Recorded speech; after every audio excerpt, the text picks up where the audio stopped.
We have done it. We have now entered into 2023, the 51st year of Japan Pro Wrestling, as Pro Wrestling Noah and NJPW will renew hostilities at Yokohama Arena. History to be made at Battle in the Valley, and a lot of new developments at New Year's Dash with some revisited and maybe some new foreseen and forthcoming rivalries. But also, who could forget the moment in tag team history? That and so much more, but I digress as we come to you now to give you a simple takeaway and review of the last week in New Japan Pro Wrestling. So, hello, everybody. Again, well, I'm tired, so my brain's dead, but I'm sure people are like, I see ya. But anyway, konnichiwa, good evening, good morning, good afternoon, wherever you are watching this. You know what this is. I'm the Simple Man. My name is Noah Foster. With me, of course, is my Japanese Pro Wrestling constituents, the wrestling encyclopedia Casey Gallagher, and Fire Alert Kuzon. Gentlemen, really got you, Voss. How are you? We got through the first week of this year in the wrestling industry,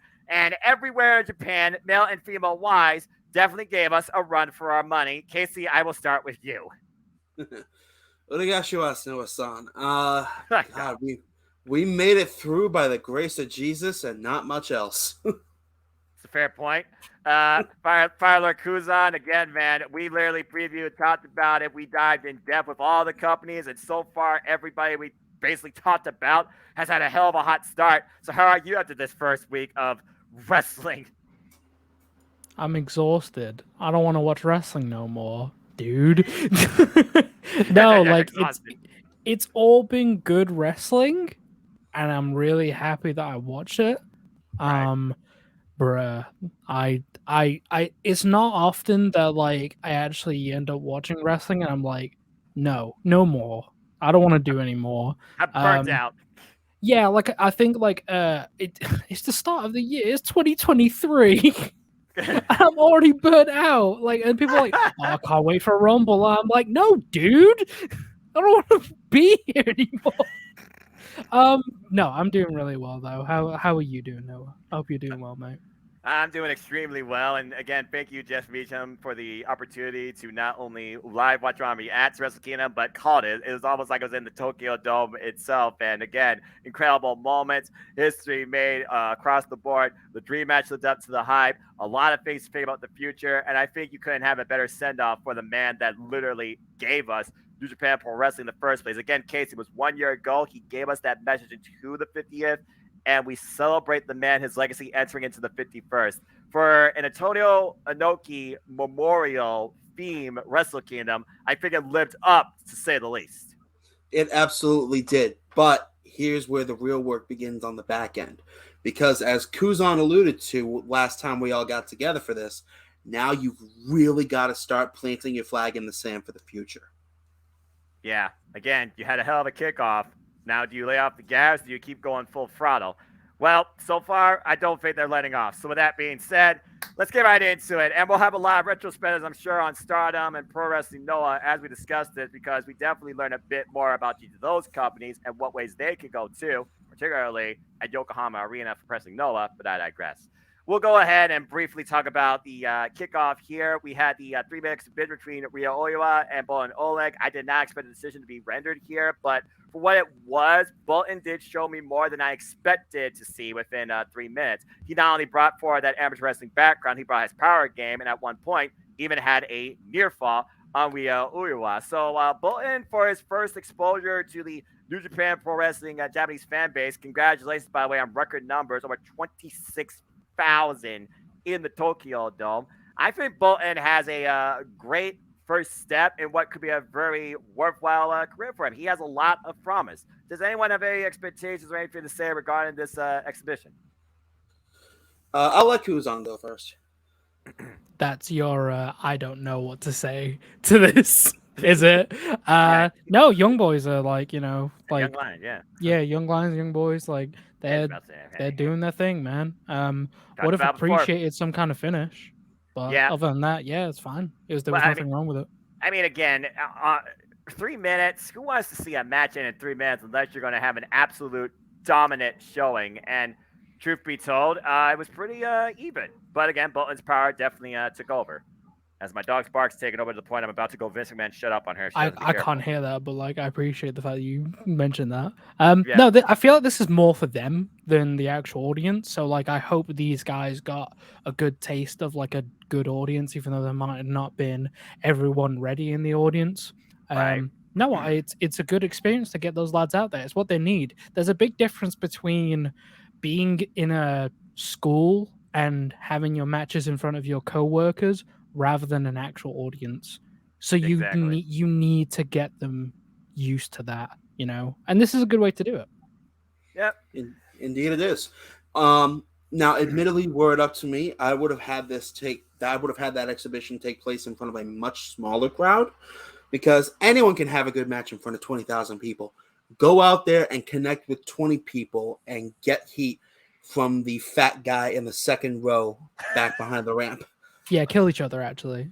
Yeah, just go on full straight bars. Only the strongest survive. That is Inokiism at the forefront. So Yeah. Yes, indeed. yeah, you're not wrong. Following that, of course.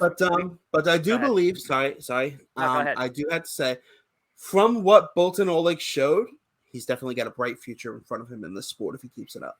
I'm curious how many more times he and Rhea Uriwa will go one-on-one and what that could potentially lead to. All right. As we move on from there, well, you want to know who's in New Japan? Here's your first exposure. The Rambo gave us everybody alongside Taiji, sumoing or challenging sumo everybody. We heard Gino Gambino once again sing the praises of Doki. He was ready for the Doki Choki, Kevin. But unfortunately, Doki got eliminated. And even his boys from TMDK were involved. Shane Hayes and Mikey Nichols. Other prominent names, Great Dokkan. All hail. Speaking of Takagi, freaking got out. The anxiety. Damn House of Torture. You had Show, Evil. Yay, Evil got eliminated. Yajiro, where's Pita? Among others, Rocky Romero. Why did you go to the top rope? You freaking idiots. Bottom line, everybody came across the wayside. ELP was like, I don't know what the hell's going on. It's chaos. Non-pun intended, non-group name intended. But it was what it was, and it came down to the four that we will talk about that faced for the KOPW 2023 Provisional Championship. And that was Show eliminating ELP inadvertently. The previous winner, Shugo Takagi, the original winner and two-time in a row winner, Toriano, and Great Dokkan, who snuck off with the belt. I don't really got much more to say because the Ramble really is what it is. It literally is a chaotic melee.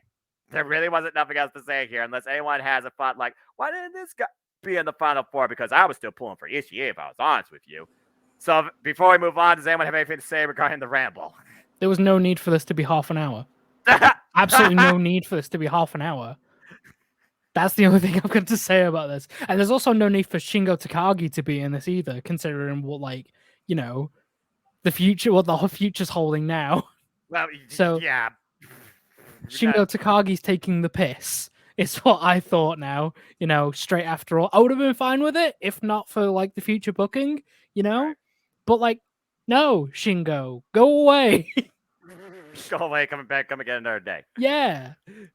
Yeah, it's one of those things where it's like, I would have given more time towards this, which was probably the most important part of the kickoff, and honestly, probably the only thing you really needed on the kickoff, and that was the Antonio Inoki Memorial 6-man tag match, which again comes across multiple generations of people literally trained or basically managed by Inoki himself. As using the guys Satoshi Kojima and Togi Makabe took on Tiger Mask, Minoru Suzuki, and Tatsumi Fujinami, and we're definitely seeing Fujinami.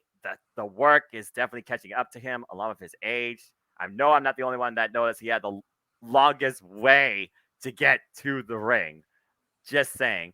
But for the 9 minutes this was a fun, just veteran showing, and everybody coming out with the towels representing Inoki and Tatsumi Fujinami. Got it right. Of course, being part of the very first episode of New Japan Pro Wrestling, I feel it was very fitting that not only was he the guy to really give the final farewell heading into this WrestleKingdom, he brought us in with the phrase himself, and we heard Inoki's theme. I guess the only thing I'm surprised about was the pinfall. The way that I kind of saw it was almost like, okay, it wasn't like it was really like a clutch or a bridge or a roll. It was like, I'm laying on the guy's back, keeping him down. It's almost like, I'm just flattening you. does anyone have anything to say regarding the 6 men that were involved in here, the influences of Inoki shown here, Tatsumi Fujinami, or anything? Nah. Yeah. What you see is what you get.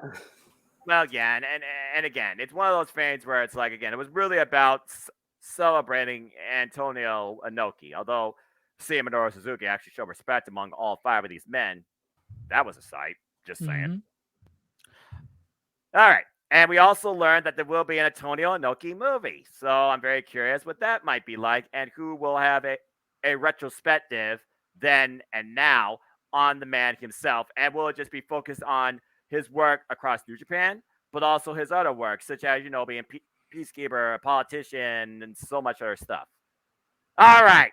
As we look at the card with the Antonio Inoki theme and the Ichi-Nisan pretty much just assembled across this entire thing, let's get right into the main show. As we kick things off with the IWGP Junior Heavyweight Tag Team Championships. That's Catch 2 and 2, the first ever Italian to perform at the Tokyo Dome. Francisco Akira tagging alongside TJP, the current IWGP Junior Heavyweight Tag Team Champions. The 70th took on this year's winners of the Super Tag League in Lio Rush and Yo. Casey, why don't you go ahead and talk about this match, your moments and takeaways, and were you kind of surprised by the result, despite the fact history and statistics did hold up for the better end, per se? Not really, mainly because, like Kuzon said the last time we got together, Lio Rush does not seem to have his head in the right place to be a tag champion. Oh, get fucked. No, I agree. Yeah, there's gonna be a fair bit of that throughout this. Let's be honest. But yeah, good showcase for Francesco Akira and TJP.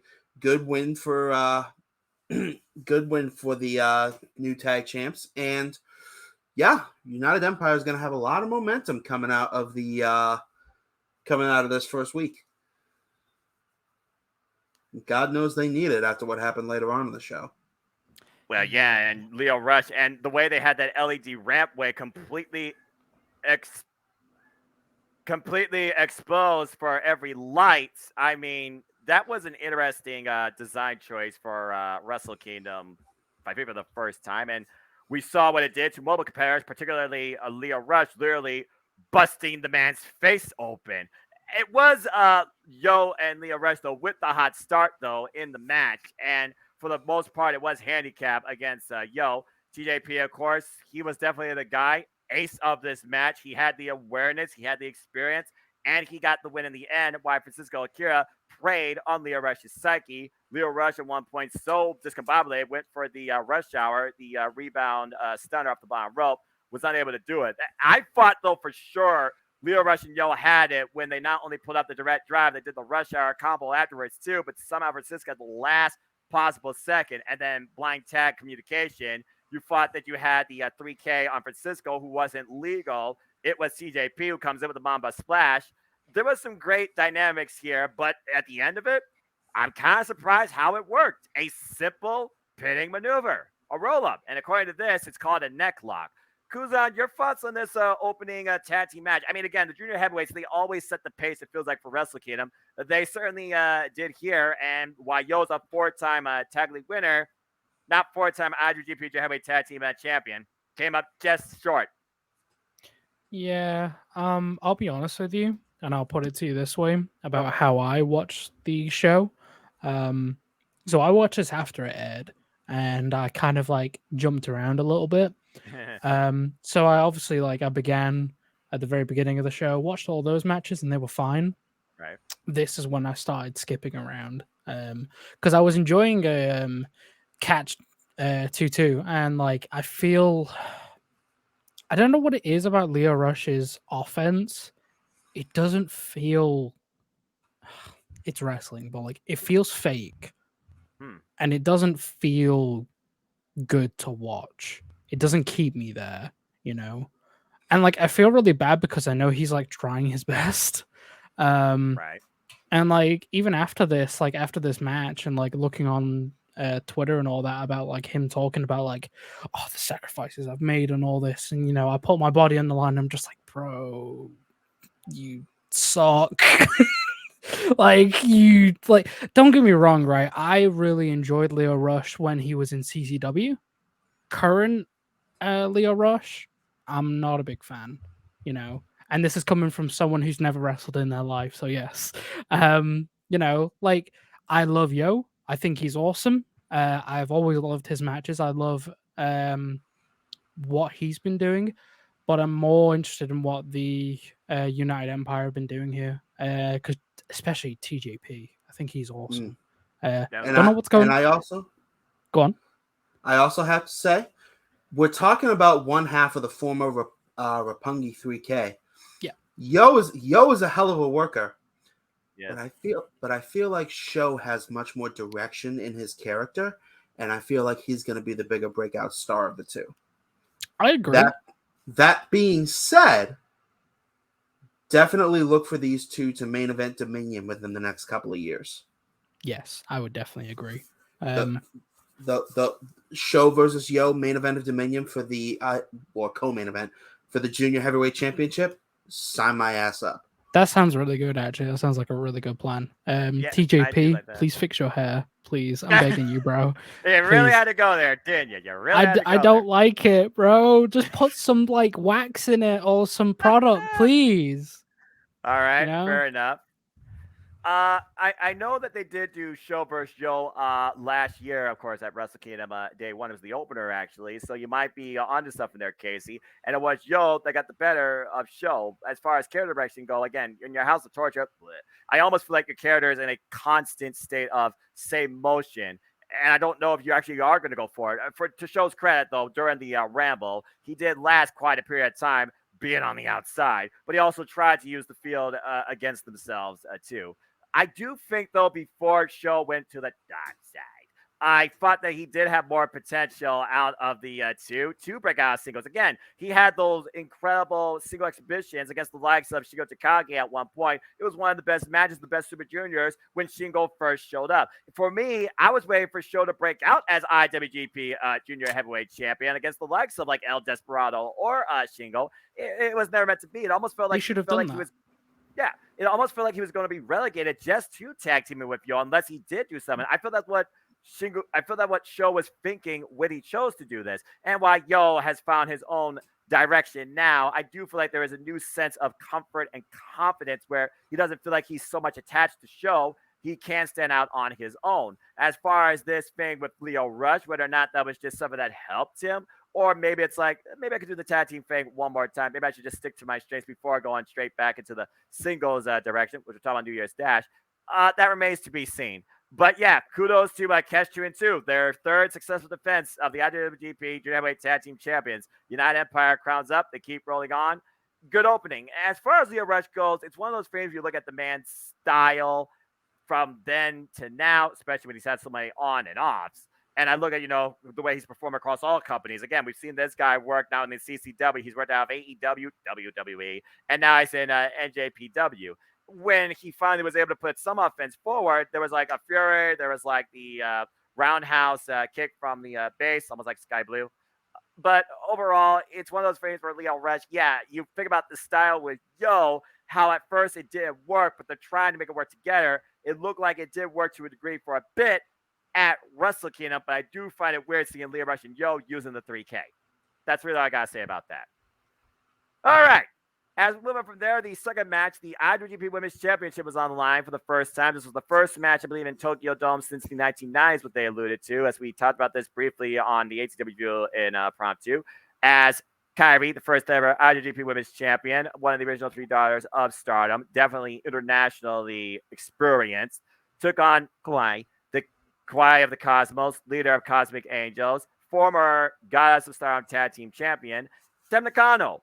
And I'm not going to lie, I wish it was longer, but for the 5 minutes I saw, this was straight up the reason why, Kuzon, you and I say it before, we love this form of Joshi Pro, Japanese strong style, professional wrestling. So give us your thoughts just on the match itself with these two, and could you maybe see a rematch with these two down the line? Yeah, 5 minutes isn't enough for this. Agree. I don't know what's going on. Why does every other match get like stupid amounts of time? And like, not for nothing, I'm looking at the card now, I'm looking at the times and everything. I'm 10, looking 10, at 10, 10. I'm looking Most at of the them, junior heavyweight championship. It's got 16 minutes. There's no need for that, bro. there are You 4 know, people. Yeah, you freaking could have about give that overkill. to these two. Like, come on, like for what they did here, it was really good actually. But like, Yeah. they can't do a lot in 5 minutes. They certainly You've got tried. entrances and stuff like that. There's not a lot you can do.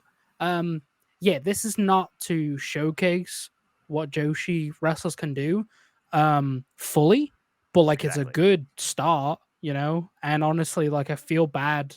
I'm sure they're both fine with it. It's whatever. And like, yeah, the match was fine. There was nothing wrong with it at all. Yeah. I mean, Casey, out of the gate, the theatrics alone with Kyrie's entrance, that entrance at the Tokyo Dome, wow.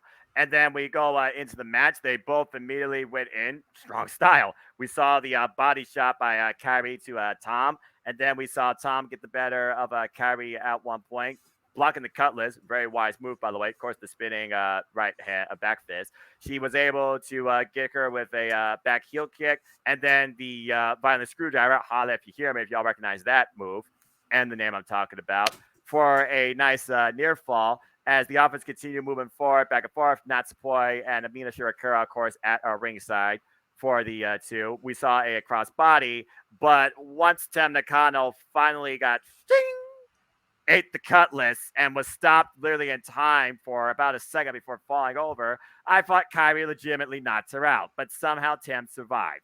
And following that, a sheer defiance in the face of Kyrie, and another cutlass, stood in a moment of time, just right there, fell back like a tree. Insane elbow, the 1, 2, 3.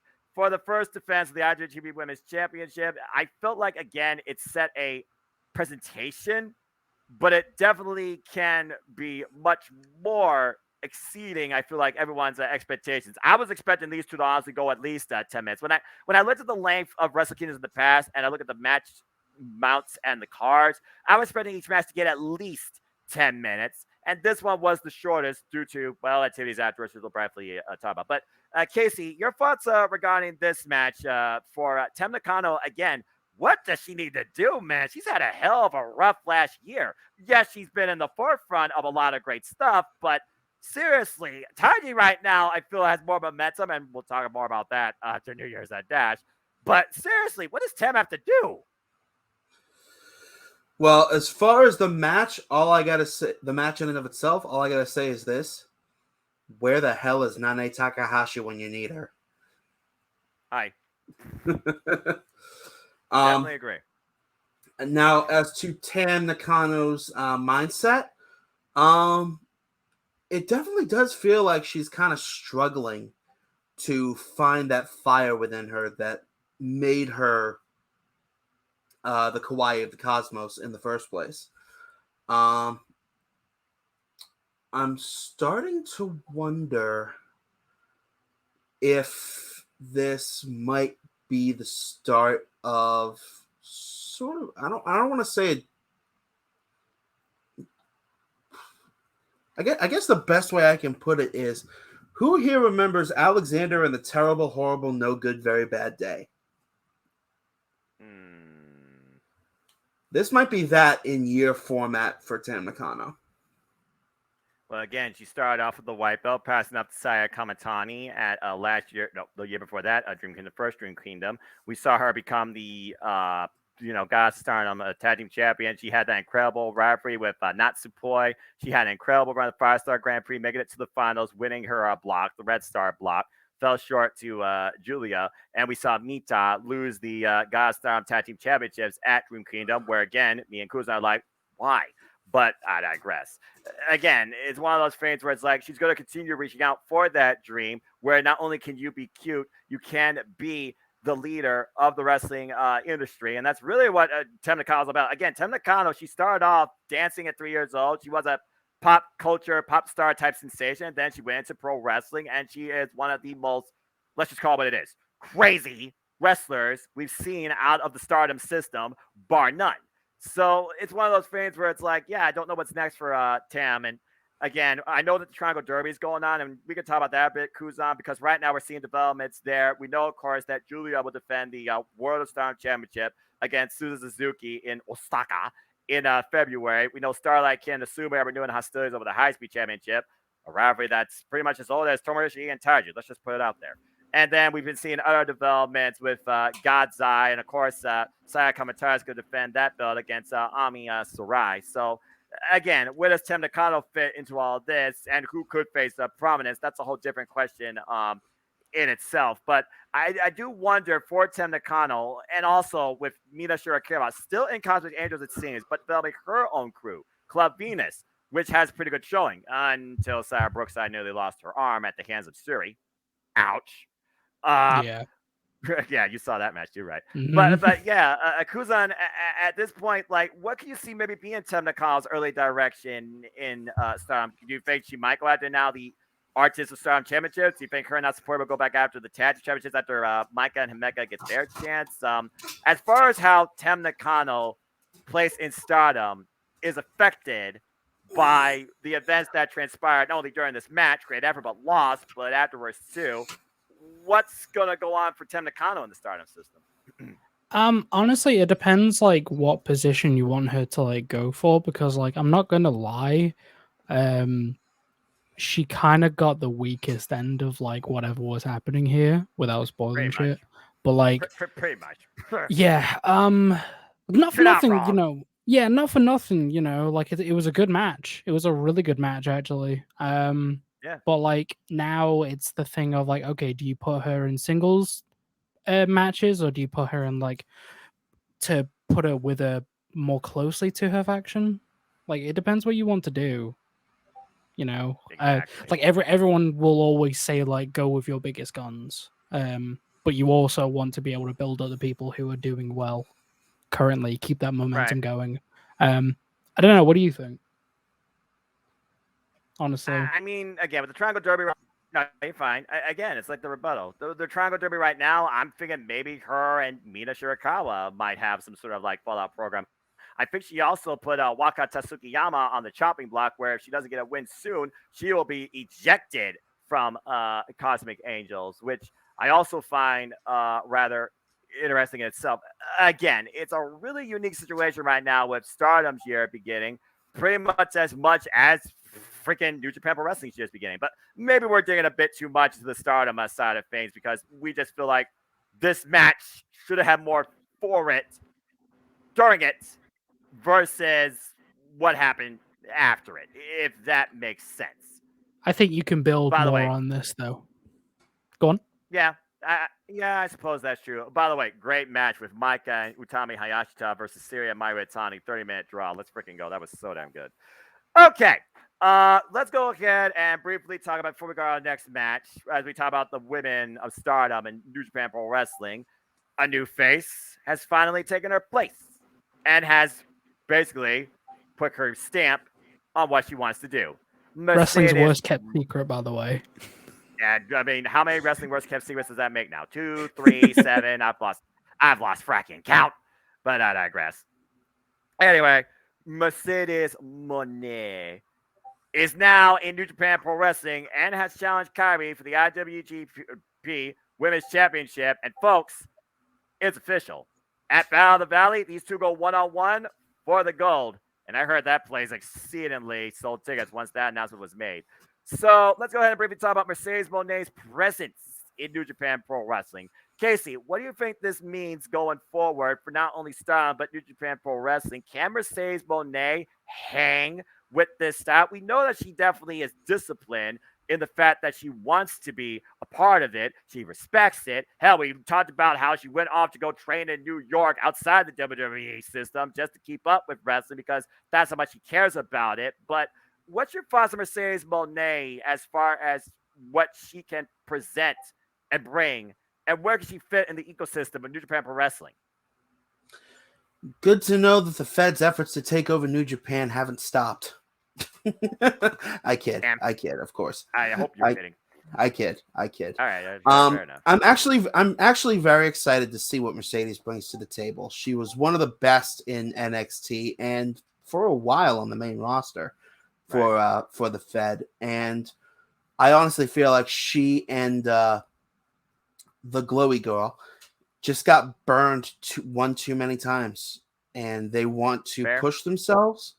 They want to find out where they stand on the global stage, and for cash money business, this is probably one of the biggest opportunities she'll have for a long time. Yeah, bar none. I'm just looking back actually at the post backstage comments here from Kairi Nakano and Mercedes Moné. Nakano talking about, I didn't have the courage to give up. Yeah, you definitely did when you're screaming in her face and got the cut list. And she was honored to be able to take part in this match on a day that represents and celebrates Mr. Inoki. Kairi, the fight with you has just begun. I'm ready to chase you everywhere. And as far as Kairi goes, she will continue to defend the belt and sees him in bigger dreams. And Monet, she's seen some before. She's fought against her. The Aura, definitely star power of the show. Top 5 were interested in this belt.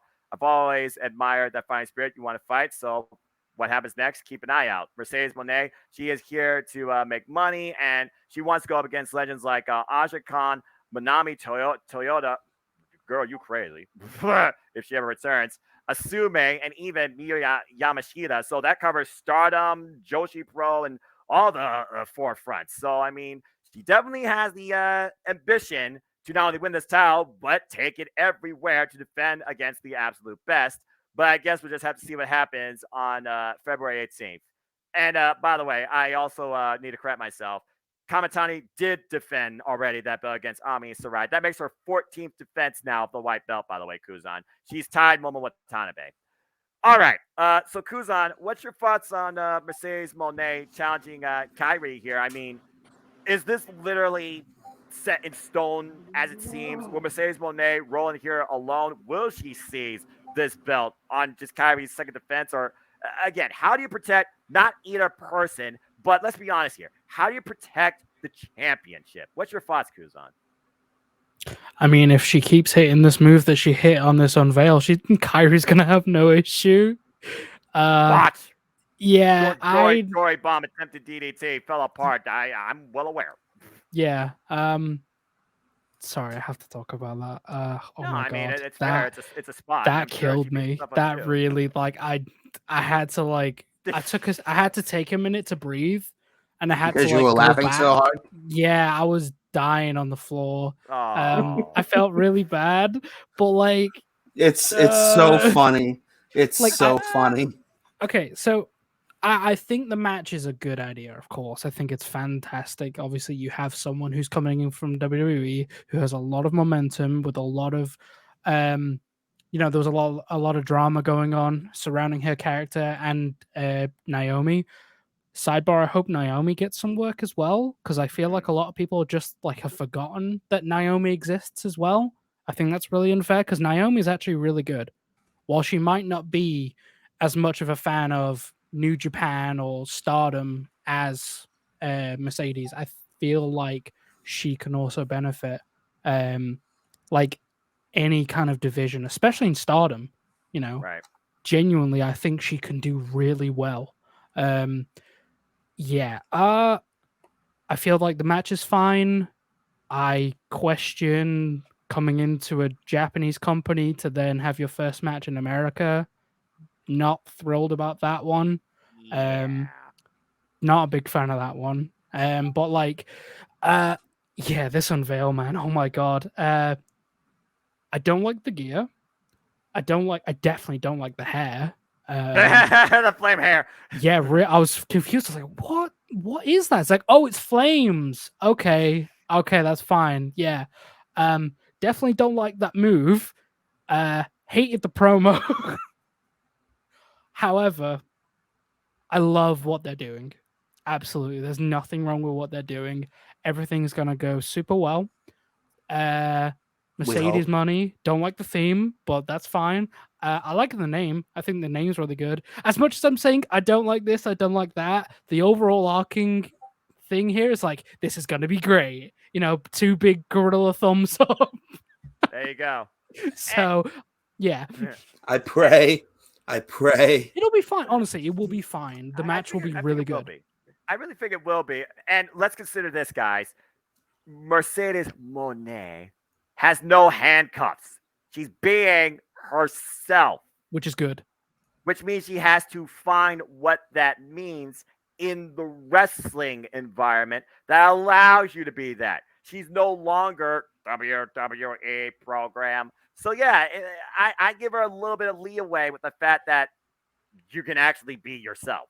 Yeah. Remember what that was. Remember what that means to be. So making mistakes is good. It helps you learn. And a lot of people don't seem to realize that. It is okay to laugh at botches. And is it okay to laugh at your mistakes? As long as you take that and instead of being like, oh, I have to be better. Oh, this isn't working. I'm panicking now. It's like, no, dude, take your time.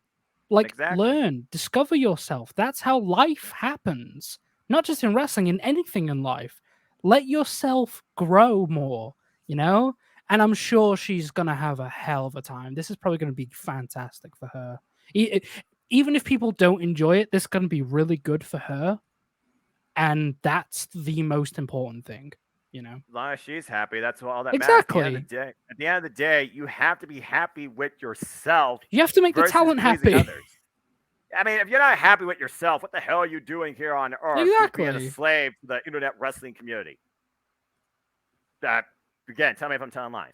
All right. Well, again, we'll see what happens again at Battle of the Valley. It will be on pay-per-view from San Francisco, California. And again, it is Mercedes Moné versus Kairi for the IWGP Women's Championship. And why it's still under New Japan Pro Wrestling, it's New Japan of America that we're going to see this defense, not in Japan. So, again, it is what it is. Hindsight's 2020. Maybe that's going to be like an alternative thing. You do it in Japan, then in America. You do it in Japan, then in America. You do it in Japan, maybe then they'll get America. more time. Yeah, there's that. More than 5 minutes, please. Seriously.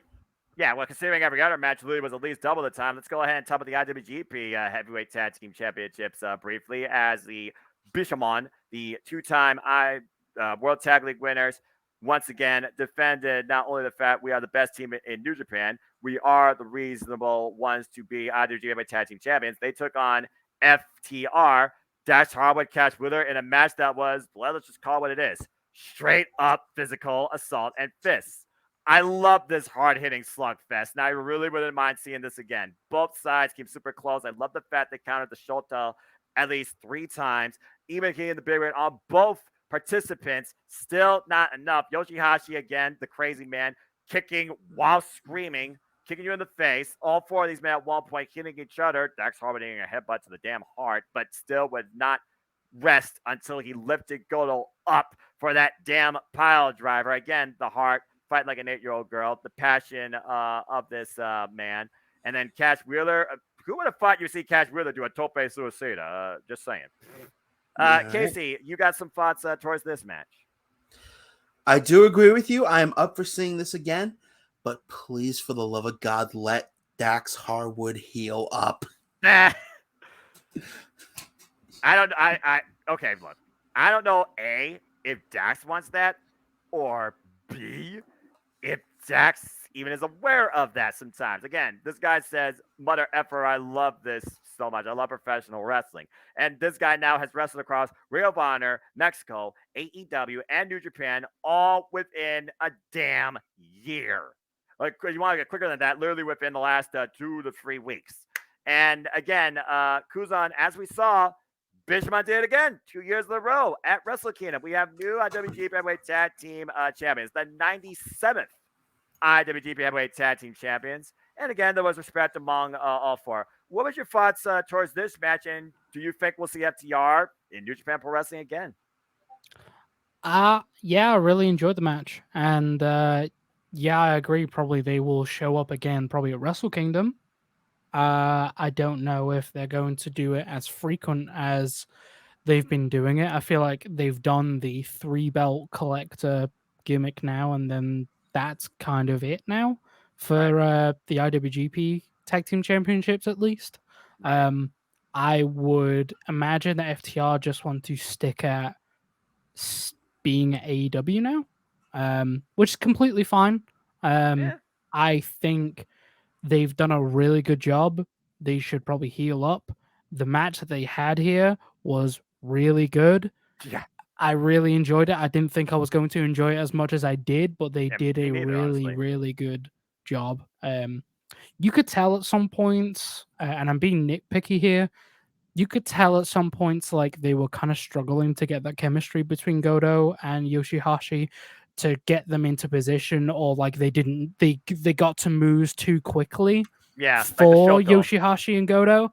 Mhm. So there's like a bit of a styles clash there, and I feel like that it's noticeable, but it's not a killer for the Yeah, it's match. not damaging No, not to at say the all. least. No, again, it's nitpicking. Right. No, both teams fantastic and really like they whatever you dish out, whatever is dished out, they take just as like hard, you know. So Harden. they really do work well together. Um, for FTR specifically, I hope that they get something going for them in AEW now, because the last thing that you need is to do this, have all of this go away, and then just let them be stagnant in AEW. That is the last thing you need going on at the moment. Well, yeah, but again, you're talking about let Dax heal. In order for Dax to heal, I would imagine he would have to stay stagnant. And if you're Definitely talking about heal. yeah, if you talk about FTR going singles, the more predominant singles showing wrestler out of the two has been Dax Harwood. Cash Wheeler as a singles, and I feel like he can do really well. I think he just needs something to chew on. He needs the thing is like they're great wrestlers. The thing that I feel like a lot of wrestlers nowadays struggle with is some kind of reason to fight other than a championship right. or oh, you're not me, I don't like you, let's fight. And it's like you need something to chew on, bro. And like kicking off about Dax Hardwood's kids, that's He would never go that low bar, but I get there's you. well, it's cheap, it's kind right. of cheap to do that. You need a It's not, genuine reason for right. someone to fight. I But feel like Cash Wheeler can do a lot of good stuff. He's my favorite out of the two. Genuinely, I prefer Cash Wheeler wow.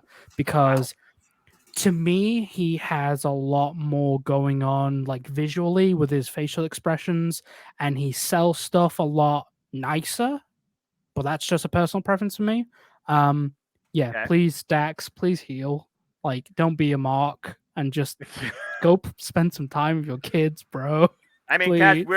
Cash Wheeler nearly destroyed himself and Yoshihashi with that ridiculous deadlift suplex over the top rope from the apron to the floor. Just saying, we fought Yoshihashi, broke his damn knee, and then he still ate a stuffed pile driver and still kicked down on his own merit. So That was again, crazy. yeah, That looks sick. I fought legitimately X. I literally fought legitimately X. I was like, how the hell are either of these two men still going? But yeah, Yoshihashi and Broken Goto, they did it. They're once again WGP Tag Team Champions. It's back home in New Japan. And the team that represents Japanese strong style, the homegrown, FTR now knows what GTR means, including eating an Uchigaroshi. And whether or not that means FTR will get a rematch at some point, either in America or Japan, or like you said, Dax takes time away and we see Cash Wheeler gets more singles besides his singles match against, what was it? Jeff Cobb last year, right before Forbidden Door. That remains to be seen. And honestly, besides that match and the match with his own brother Dax, I'm pretty sure those are the only two singles matches that Cash Wheeler has had since being part of AEW. And someone could fact check me on that. Cash Wheeler Okay. versus Zack Sabre Jr. is my recommendation. That'd be interesting. Well, yeah, that'd be an interesting style. I'd be down for that. Yeah, Casey, do you have anything further to add regarding all four of these men, or any like little notes that Kuzon even talked about, or Cash Wheeler's potential maybe performing as a singles competitor, even for a short term? I feel like Cash Wheeler could be a good U.S. champion or TBS not TBS TNT champion. TNT. I keep forgetting because Dynamite's on TBS now, and so it gets and it gets kind of confusing. Fickle. That's fair enough. What? FTW title It's about that time. We're bringing it back. Well, they got their hands full, but I wouldn't mind seeing that either. But speaking of titles, let's go ahead and talk about this match here. You talk about Zack Sabre Jr., so I'll let you go ahead and kick this one off as we crown the first ever NJPW World Television Champion within a 15-minute time limit as Katsuyori Shibata was watching up from ringside. Damn, was this match good or what? Casey, you first. Like I said, you could have flipped a coin for this match. Either guy would have made sense, perfect sense to come out on top. But holy hell, what an exhibition between Zack Sabre Jr. and Ren Narita for the inaugural NJPW World Television Championship. Strong style versus strong style personified. Well, strong style versus submission style, but whatever. Well, again, Zack Sabre Jr. would call you a dickhead if you called anything else because he said, I am strong style. Sabrism is strong style. But anyway, yeah, I mean, Kuzon. He can call me a dickhead as much as he damn well pleases. I ain't got no intention of getting in the ring. Again, Zack Sabre Jr. just keep jaw jacking, keep doing promos. All right, I could listen to this man talk all day. Now with a new golden look, I guess he's the new gold standard. And how fitting his first singles title since being part of New Japan for 6 damn years. And again, it was move for move, counter for counter, PK for PK, back and front. Good grief almighty, you both are insane. That overhead open palm strike, though, by Ren Narita dropped Zack Sabre Jr. where he stood. But again, Kuzon, Zack Sabre Jr., he picked a body part, constantly exploited throughout the entire match, and as soon as he finally locked it on, even after nearly catching him in the European clutch, still can't believe Ren Narita somehow got out of that. Ren Narita unable to hold the Narita plex because of the damage. As soon as he trapped and hyperextended that left arm, game over immediately. What's your thoughts from this exhibition? Zack Sabre Jr. did it. Yeah, this was a really good match. Really good. Because this is the match that kind of picked me back up, actually. Yeah, bar none. Me too. Yeah, because I was like, oh my god, dude. Like, Ren Narita is really good. And he is like near perfect dance partner for Zack Sabre Jr. That spot when they're trading and goading each other into doing penalty kicks, holy shit. Like, damn, those things look like they sucked. Dude. That's a whole different form of chiropractic that I don't think nobody was expecting. Zack Sabre Jr. proved how much strong style he got in him, too. I did not think Zack Sabre Jr. would go that length. And in front of Katsuyori Shibata, nonetheless. Katsuyori Shibata watching out for the W contingency, considering when Katsuyori Shibata came back, he had a 5-minute exhibition against Zack Sabre Jr., and Shibata had the standard wrestling match last year at WrestleKingdom with Ren Narita. This was insane. Yeah, like, this match really did get me back into the game with watching the show. Because honestly, this match wasn't long at all, but they got everything in that they needed to get in. Bar none. And in the end, all it took was arm lock, cross hold. Ren Narita taps out immediately as his left arm was probably literally being pulled out of its socket. I'm glad they did it that way. I'm glad they actually had a finish rather than just like do whatever gimmick they wanted to do with the title. The belt looks good on him as well, but one thing they do need to do with this belt is I think they need to condition it a bit more because it looks a bit stiff in the leather. Yeah. That'll come of itself with time.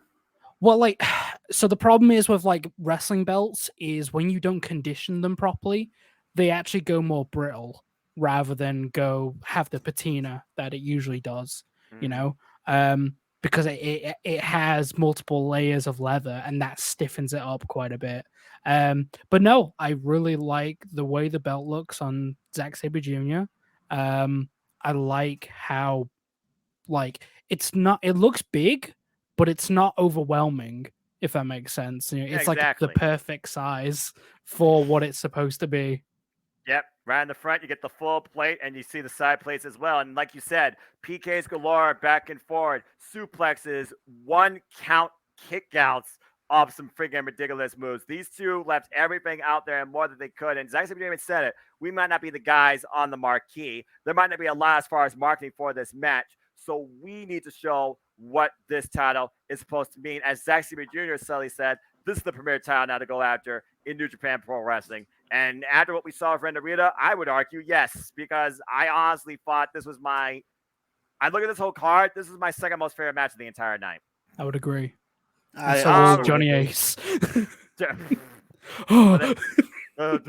So there you go. Congratulations, Zack Sabre Jr., who afterwards, we wonder again, since Suzuki is no longer a thing, what's the future of all the members? Zack Sabre Jr. rejoining former running mates all the way back from Pro Wrestling Noah when they took on New Japan Pro Wrestling at the time. Shane Nichols, Mikey Hayes, or Shane Hayes, Mikey Nichols. Wow, that was a big botch. TMDK, the Mighty Don't Kneel. Zack Sabre Jr. is not only the newest member, he is the front man. Yeah, what is this? I don't know anything about this. Can you explain this to me? Doesn't this come from the time when Zack Sabre Jr. was actually leading a charge of Pro Wrestling Noah guys against New Japan?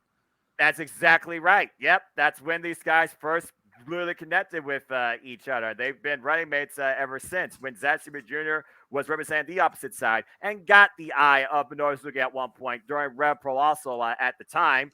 Zack Sabre Jr. was working with Pro Wrestling Noah. Hey, Kenta, hello.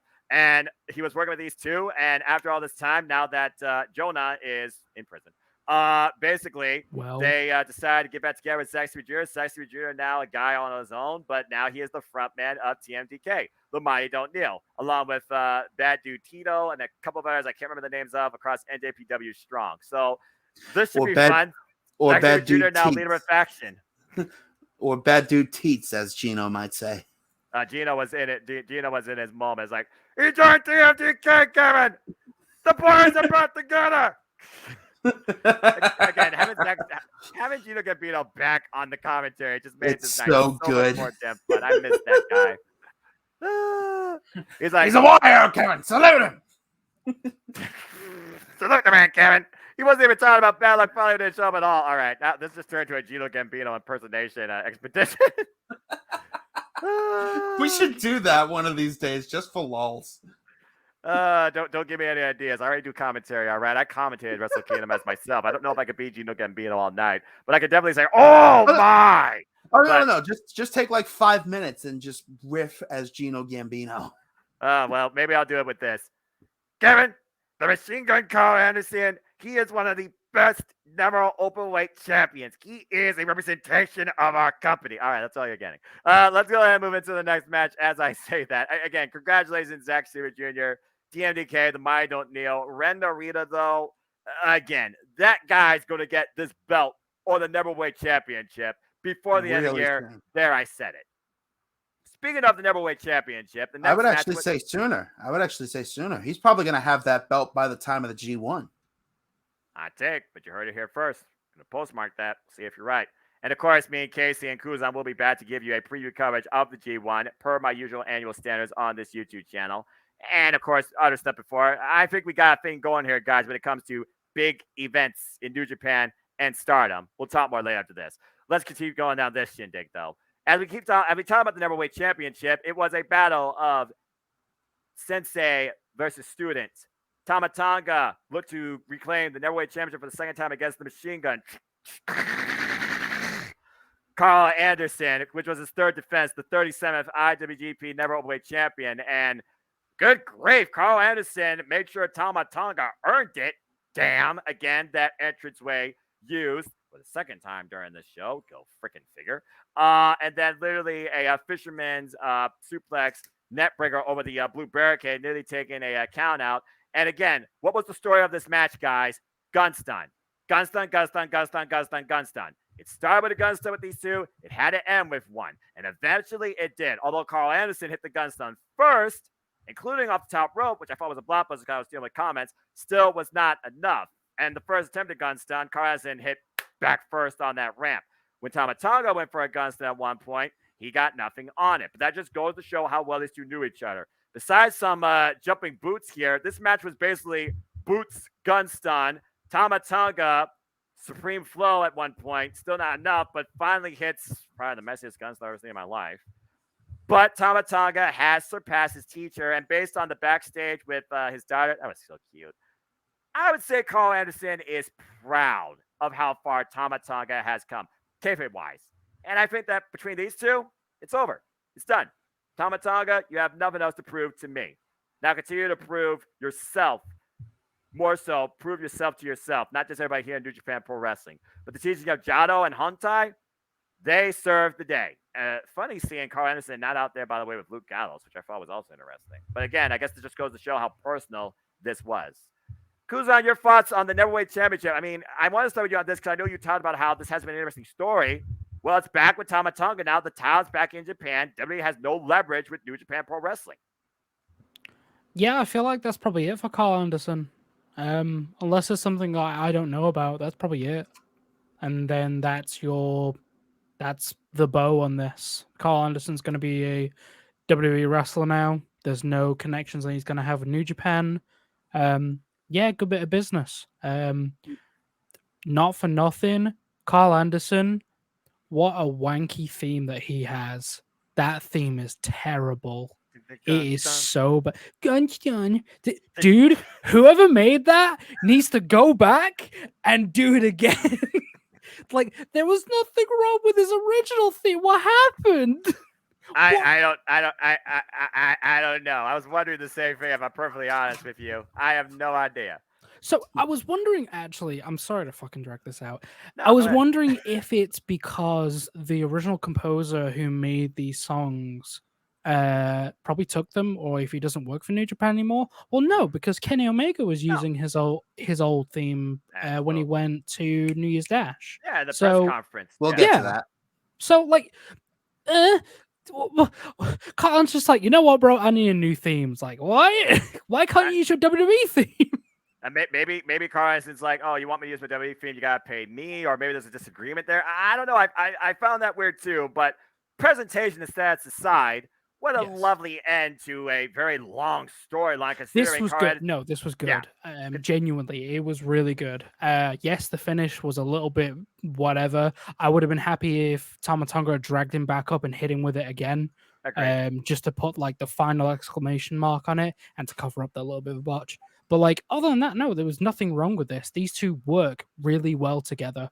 The only thing I personally would have liked, which Tama Tonga did not do, was his sliding drop kick, where he like baits the person into like looking the other way, and then they finally look around, and then he hits the drop kick. He didn't do that, and I was like, oh, come on, mate, that's a really good move you've got going on there. He did slide around a lot. Yeah, I don't know how he does it. But like, yeah. What's that guy's name? What's that guy's name from Street Fighter 4 who oils himself up before every fight?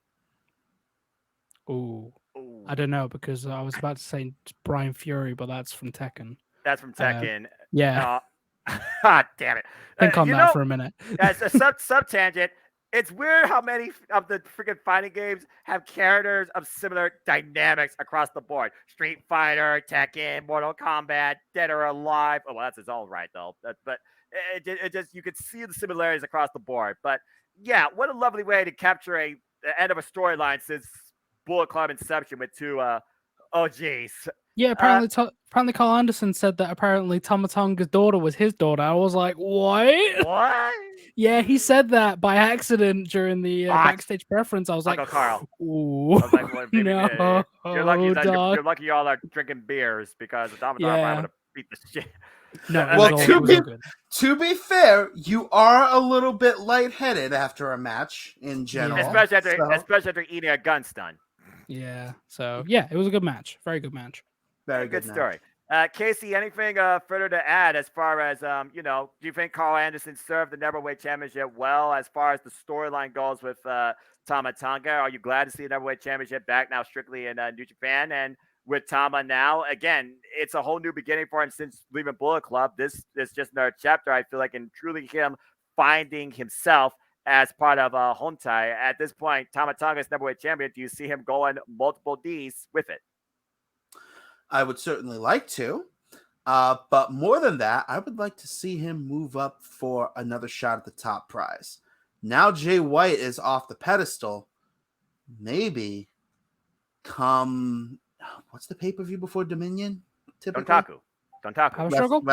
Wrestling down to Power Struggles at the end of the year. Yeah. Oh, whatever. Usually, not end of the year, but it's like fall.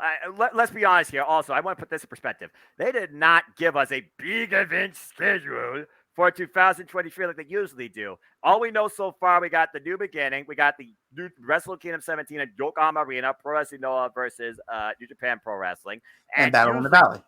Yes, and then after that, I imagine it had to be the start of the New Japan Cup and the anniversary show. Yeah. So by the time of Wrestling Dontaku, once again, stealing Kuzon's words here, Tama Tonga has done New Japan a serious solid. Scratch his back in return, New Japan. They've got another night yet. Well, from what I yes, remember. but again, we still have to put it in perspective.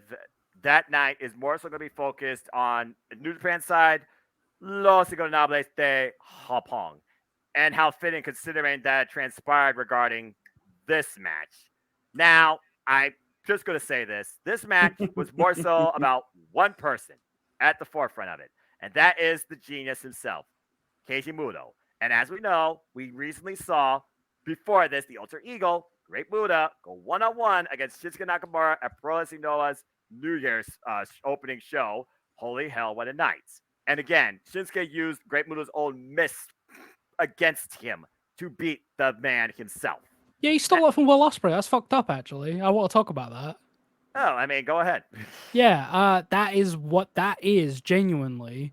Not for nothing. That is my favorite spot in pro wrestling when Will Ospreay did that. That is my absolute favorite spot. That came out of nowhere when Will Ospreay used that against Bushi. That's correct. Yep. That clip is so sick. That is awesome. That put Will Ospreay so far up there that was something I didn't even think about, you know? So to have Shinsuke do that, I was like, that's not yours, mate. Like, you've got all your own stuff. Well, but no, you know. Originality, hindsight 2020. If it's not trademarked, why not use it for your own gain? And Shinsuke Nakamura did that. And again, Great Muta, that is one of his idols. He thanked him afterwards too. And again, if you have not seen that Pro Wrestling Noah show, folks, go see it. Yes. But let's go ahead and talk about Keiji Muto representing Pro Wrestling Noah here in his final match in New Japan Pro Wrestling, tagging alongside Roughneck Shota Umino and the ace of New Japan, now Iron Will, Spirited Titantron, Hiroshi Tanahashi, taking on those who knows they upon Bushi Sanada, who, might I add, literally was off of freaking Keiji Muto using the Muto Moonsault. And of course, the Genius once faced the Stardust Genius, Tetsuya Naito, now the unguardable one. This 6-man tag for what it was worth. I just wish there was more interaction with Tetsuya Naito and Keiji Muto, and the fact that there wasn't still makes me hold out that maybe, just maybe, you might see these two go one-on-one again before we say bye-bye the end. As far as this, I called it, didn't I? It's Bushi, right? He's the fall guy. But it feels like right now, Tetsuya Naito and Shota Umino are going to have an interesting singles competition themselves, as we've seen how much spirit and confidence Roughneck has had lately, but to challenge the unguardable one, that is not tranquilo. I don't think that's going to work out. But I'm not going to lie, I'm a little selfish. I wanted to see Keiji Muto do the moonsault, but considering he has worse knees than Tanahashi, discretion, the bear part of Valor. Be safe. Yeah, no kidding. Be safe. But we got multiple shiny wizards, and we got the incredible flashing elbow. This was a moment for me. I mean, come on now. We're talking about a 40-year veteran, multiple-time IWGP champion, multiple-time Wrestling Noah champion. We could talk about Keiji Muto all night. So as far as this match goes, Keiji Muto's influence is on the LIJ side. The kickoff with him and Sanada immediately going forward, the Muta moonsault, and nearly pinning the man. This was an incredibly fun and emotional send-off for this legend, to say the least, from New Japan Pro Wrestling. Casey, what's your thoughts regarding Keiji Muto's last match here? Definitely the spirit of influence he's had against the likes of Sanada, and honestly, this program development between Tetsuya Naito and Shota Umino, which I'm very excited to see reach its first match. Basically, the way I see it is, if you take the best of Tetsuya Naito and the best of Hiroshi Tanahashi in both moveset and overall presentation, and put them together into one guy, you get Shota Umino. Oh, wow. And what this young man, son, by the way, of Red Shoes Uno, can do in the ring I honestly don't really feel that he's been pushed quite to the limit in his career thus far, at least on the New Japan side of No, things. he's just starting. Let's just put it AEW out there. He's, AEW might have something to say about that, eh. but but then I haven't been watching, so Too much wrestling. Yeah, too much wrestling, not enough cash. Or sleep. Yeah, right. I am very excited to see what happens to the Roughneck Shooter when he is pushed to the limit and forced to go beyond. And if anybody can do that for Shota Umino, tranquilo. Asinile. Yeah, again, at one point we saw all three members of freaking Los Angeles They Have Punk trapped in submissions. That was definitely a spot to say the least. As again, at the end, it was Shota Umino who hit the Death Rider, the high angle double underhook DDT. Match just under 10 minutes and got the win, pinning Bushi. Yeah, as expected. Kuzon, do you have any thoughts regarding Keiji Muto's influence that we kind of saw here, definitely coming full circle, particularly for Sonata? Could you see, or maybe would you like to see Keiji Muto versus maybe Sonata or Tetsunato one-on-one, or your foster this developing program with Shota and Naito, or anything regarding this match? Okay, just talking about this match, I don't want to say I was disappointed because that would mean I have to go with this with some kind of expectation. I had no expectation going into this match. Which is Dude, Muto looked like he was having such a ball in right? this match. He looked like he was having so much fun, and that made me like smile and laugh. The spots when he went to go and do the moonsault, and then Tanahashi's like, "Whoa, hold on now, no," and people started booing Tanahashi. I'm like, "Oh no, Tanahashi, no!" The audience can actually be heard. They're booing the ace. Like, what are you doing? You're denying He's like, "No, I'm us." sorry, but like, no, please don't die. Come on now." He's like, "All right," and then that got him like battered. I was like, "No, Muto." The opponent got rocked. Dude, like honestly, if you would have let him do that, he would have done that. And I was like, oh, he would have made it as well. He definitely would have done it, but damn, that would have hurt his knees. No, I said it last time when we were doing the predictions. I wanted Naito to beat the shit out of Muto, and he didn't do it.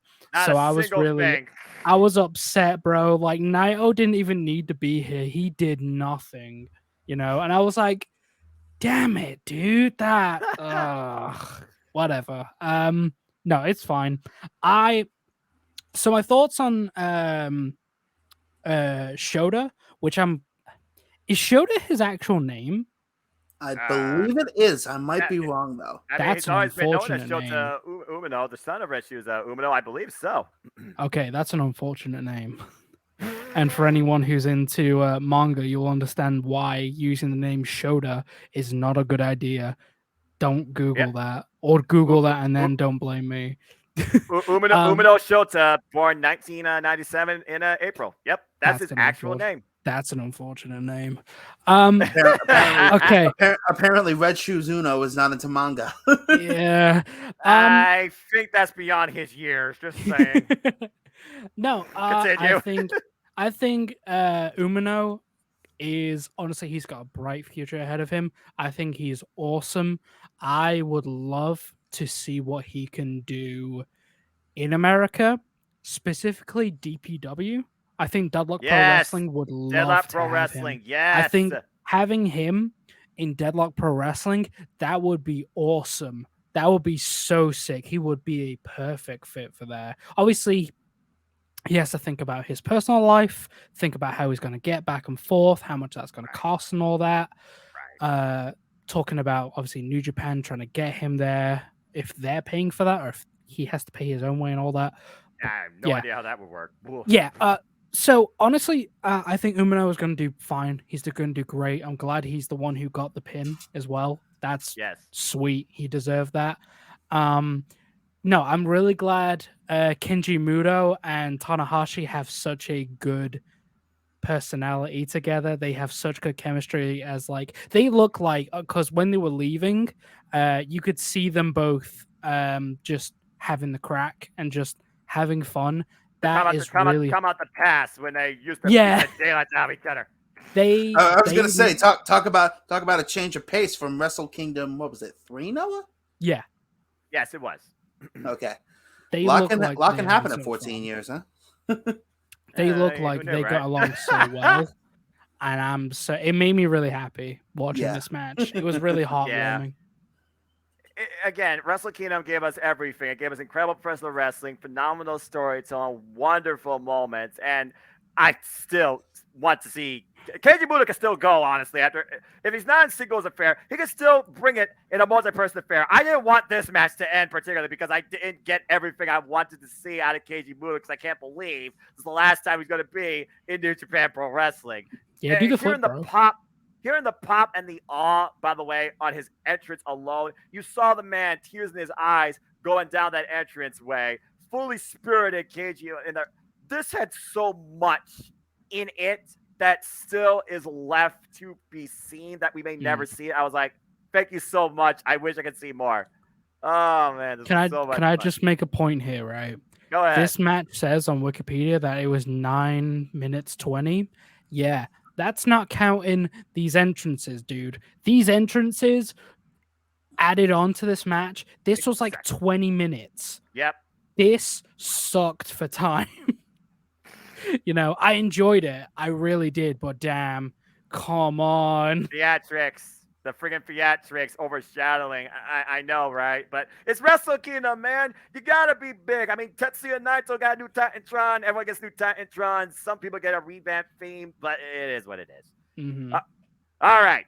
Well, as we go into, what Taishimori kind of wished was part of a 3-parter main event, but wasn't, I will give credit too for a man that has very few defenses. When he put this match to the forefront of his title run, I'm sure he made a lot of money, even in losing.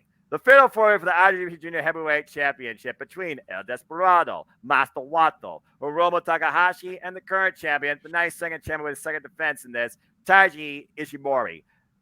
You might have said it gone long. You might be right, especially with the way Taishimori was playing the field in the beginning, letting the 3 fight amongst each other. Impromptu alliances between Hiromu and El Desperado, fighting who they thought was a kid in Master Wato. But for me, this was a Master Wato showcase. And I still feel like Master Wato should have won this. I will say Taishimori was very smart, using all 3 men for his advantage, especially that exposed.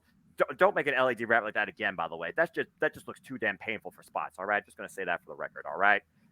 Make sure it's completely covered up next time with the freaking plexiglass, because that looked like it sucked to land on back, head, side of your body. I don't give a damn. Anyway, multiple near falls. At one point, you had 2 falls at once. At one point, you had 2 submissions at once. But Master Wato, with the closest of falls here, Taiji pulling the ref out of the ring. Junior Gabriel's like, the smartest man in the match, Kevin. And at the end of it, when it came down to Master Wato and Hiromu Takahashi, it was Hiromu who hit the time bomb 1. Still not enough. By the way, Desperado, that is the most lethal right hand I've seen. Drop Master Wato like a red tree.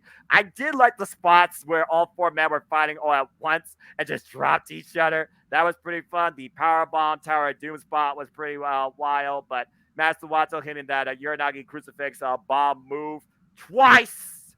Should have been his moment, but it was not meant to be. The face of the junior heavyweight division, Hiromu Takahashi, makes history. I guess his gear truly is all-seeing. As a 5-time IWGP junior heavyweight champion, ticking time bomb wins, pinning Master Wato. Damn it! Damn it! Damn it! Damn it! Damn it! Okay. I think Noah speaks for both of us there. Yeah, go ahead, Casey. Let's just talk about what's at the forefront here. Master Wato's a future junior heavyweight champion, no doubt. Your thoughts on his performance and anything else you want to take away from this match? He definitely proved that it's still worth it to have faith in him. But holy hell, he really should have won this. Kuzon, anything to add? I know you had a brief thought about this earlier. Yeah, no, I agree. I think Master Wato should have been the one to win this because, damn, dude, I like everyone in this match. But we need the new blood. You need this new blood because I'm getting sick of seeing the same dudes every year. I love everyone in this match, especially El Desperado. But, dude, like, I love this division. I remember watching Prince Devitt going up against a whole bunch of people, and including Kota Ibushi. yeah, like going like up against people and just like defending this belt like it really, really meant something. And now it's just like it's lower than the never open weight championship position, and it sucks, you Yeah, know. great. Like this belt literally means nothing at the moment, and like, okay, maybe that's a little bit of a stretch, but like, Yeah, I'm about you to know, say. I mean, I wouldn't say nothing, but I do see what yeah, you're like saying. it used to mean a lot more. Like back in like 2013, 2015, you know, even 2017 with Will Ospreay, he was doing a really good run with that thing. He beat everybody with it. Exactly. Yeah. So like, what's going on? You know, I honestly think, yeah, you just need some new people in here. You know, get Yo and Show in here. You know, any kind of wrestler who is eligible for this belt, put them Blake in. Christian. Yeah, you know, do it. Now, you know, you want to. I mean, New Japan strong. Why the hell not? Just saying. Yeah. But New yeah. Japan, Christian's peeps. Hey, they talk about the strong for a reason. I'm just saying. TMDK is now part of this whole thing, so who knows what could happen there. Anyway, yeah, Master Wato will be his time. Should have been his time, but nope. Mr. Belt's back with a ticking time bomb, and we'll see what happens from there. Well, time for Moto. Yeah, more of the same fun. So Just saying. Suck my dick is what they said, and I'm just like, all right, fair enough. Just go along with it, right? All right, now we move on to holy hell! Oh my! Is it about that time, gentlemen?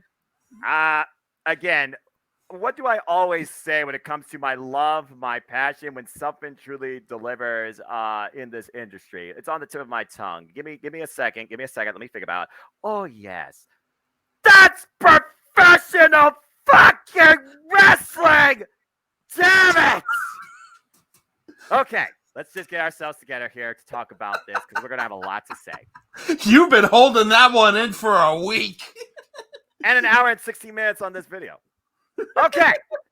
IWGP US Heavyweight Championship, the first half of the double main event, and might I add, the longest match bell to bell on this card, as the 16th champion for his fifth defense, Will Ospreay, the Commonwealth, the return of the aerial assassin, took on the cleaner, the best bout machine, the belt collector, the living reincarnation embodiment of Sephiroth himself.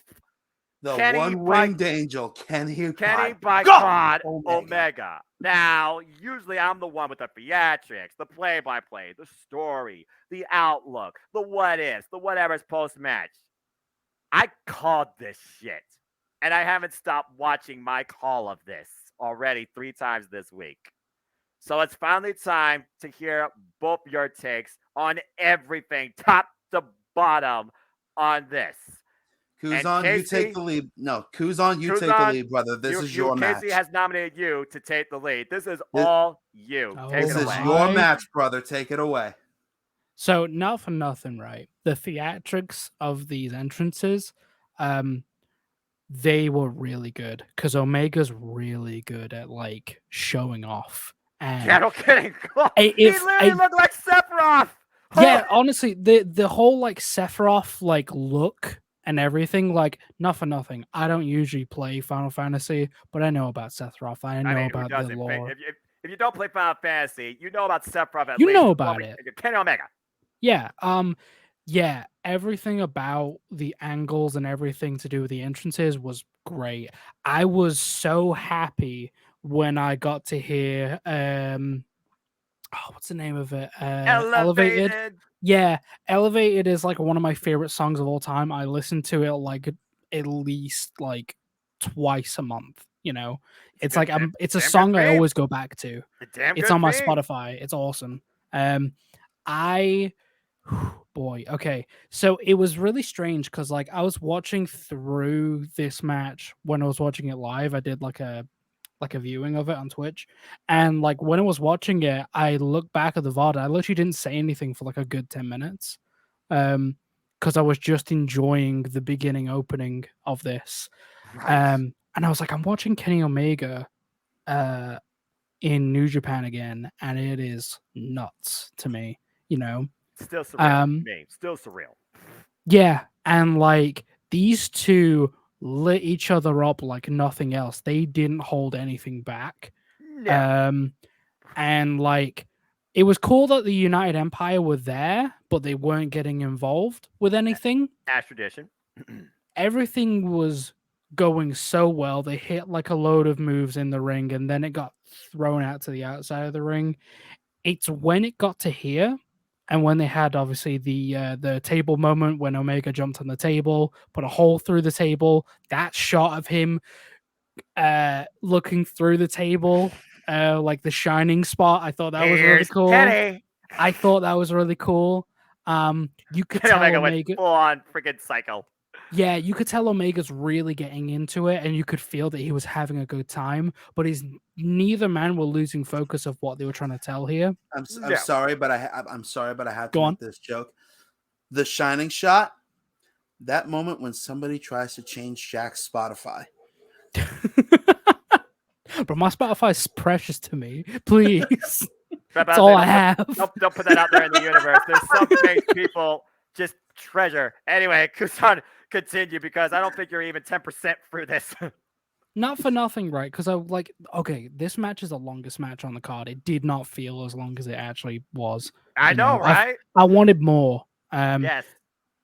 It's when what was a move that busted open Ospreay? It was the impromptu standing Spanish fly that Kenny Omega countered into what looked like a DDT face first into that steel ring on the way down. Dude, here's what happened with Tetsuya Naito during, I believe, the G1 Climax final between him and Kenny Omega, but Naito wasn't busted up like that. So recently, I believe me and Casey watched with a couple of friends of ours, Mike and James, and I think Nikos as well. We watched, was it Backlash 2000? Yeah, it was a match between, come on, brain, work with me here. It's one of the Radicals, the least popular one, but he's really good. Yes. No, it wasn't Saturn. It was James Bond, man. Come on, brain. Malenko. Yeah, Malenko. Malenko does this move to Scotty 2 Hottie where he reverses a top rope suplex into like a top rope DDT. And I was like, I've not seen that since that match. And then seeing that here, but way more brutal, I was like, oh man, did that really sucks to take. And then the mess that Will Ospreay was in was there's pictures online that you can look of the photography that's done. Ospreay really got messed up there. And Big time. As soon as that happened, there was a tonal shift in the match where it went from these guys are doing really good work to, oh, this is like uncomfortable. Yeah, like I genuinely felt uncomfortable. Look out for the man's damn health. Yeah, and like it got to the point where like Ospreay is really like fighting for his life at this point, and Omega, like, he's ruthless when he wants to be. Like, you look at Kenny Omega, he's like, he is the best bout machine. He's, Mr. 5-star, like this shot here, right? Where Omega's holding on to Ospreay's arm.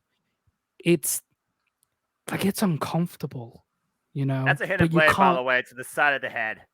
Yeah, like these dudes they pulled everything out. I don't believe Ospreay left anything in the tank. I don't think he could have done any more than he did. And you could tell, like, when this match was over, that I think he still has like those doubts in his head. Because the backstage interviews were like, without doubt.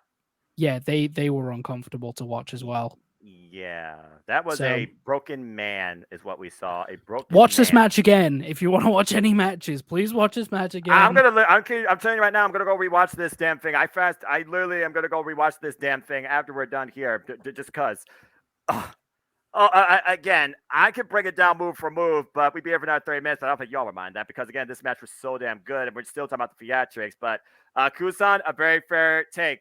All right, Casey. Again, man, this match, the personification of storytelling, competition, strong style, fighting spirit, and basically taking on the most powerful boss, despite the fact you've maximum out all your freaking attributes and still not freaking enough against Sephiroth that looked like something out of a freaking Dante's Inferno game with the fire. And I know it was a Smash Brothers nod, but again, the fire eccentric. Kenny Omega is what Michael Sakamura is to the women in professional wrestling. Kenny Omega is literally that final boss. And Will Ospreay learned that a very brutal, hard way and painful lesson of sorts at Wrestle Kingdom. So, Casey, take it away. Your thoughts, moments, top to bottom, and just talk, man. This might be a hot take, but I'm going to say it. This match is the best match that has ever taken place off of American soil within the past 15 years. I don't think I can argue that. I really don't think I can. Not at this moment. You have to watch this match. This, if you are a new wrestling fan and you are looking to find out what our art form is all about, this is required viewing. Yeah, bar none. All right. Before we move on, actually, can I just make one point? I apologize to do this. Go ahead, Kuzon. The press conference before this was very good.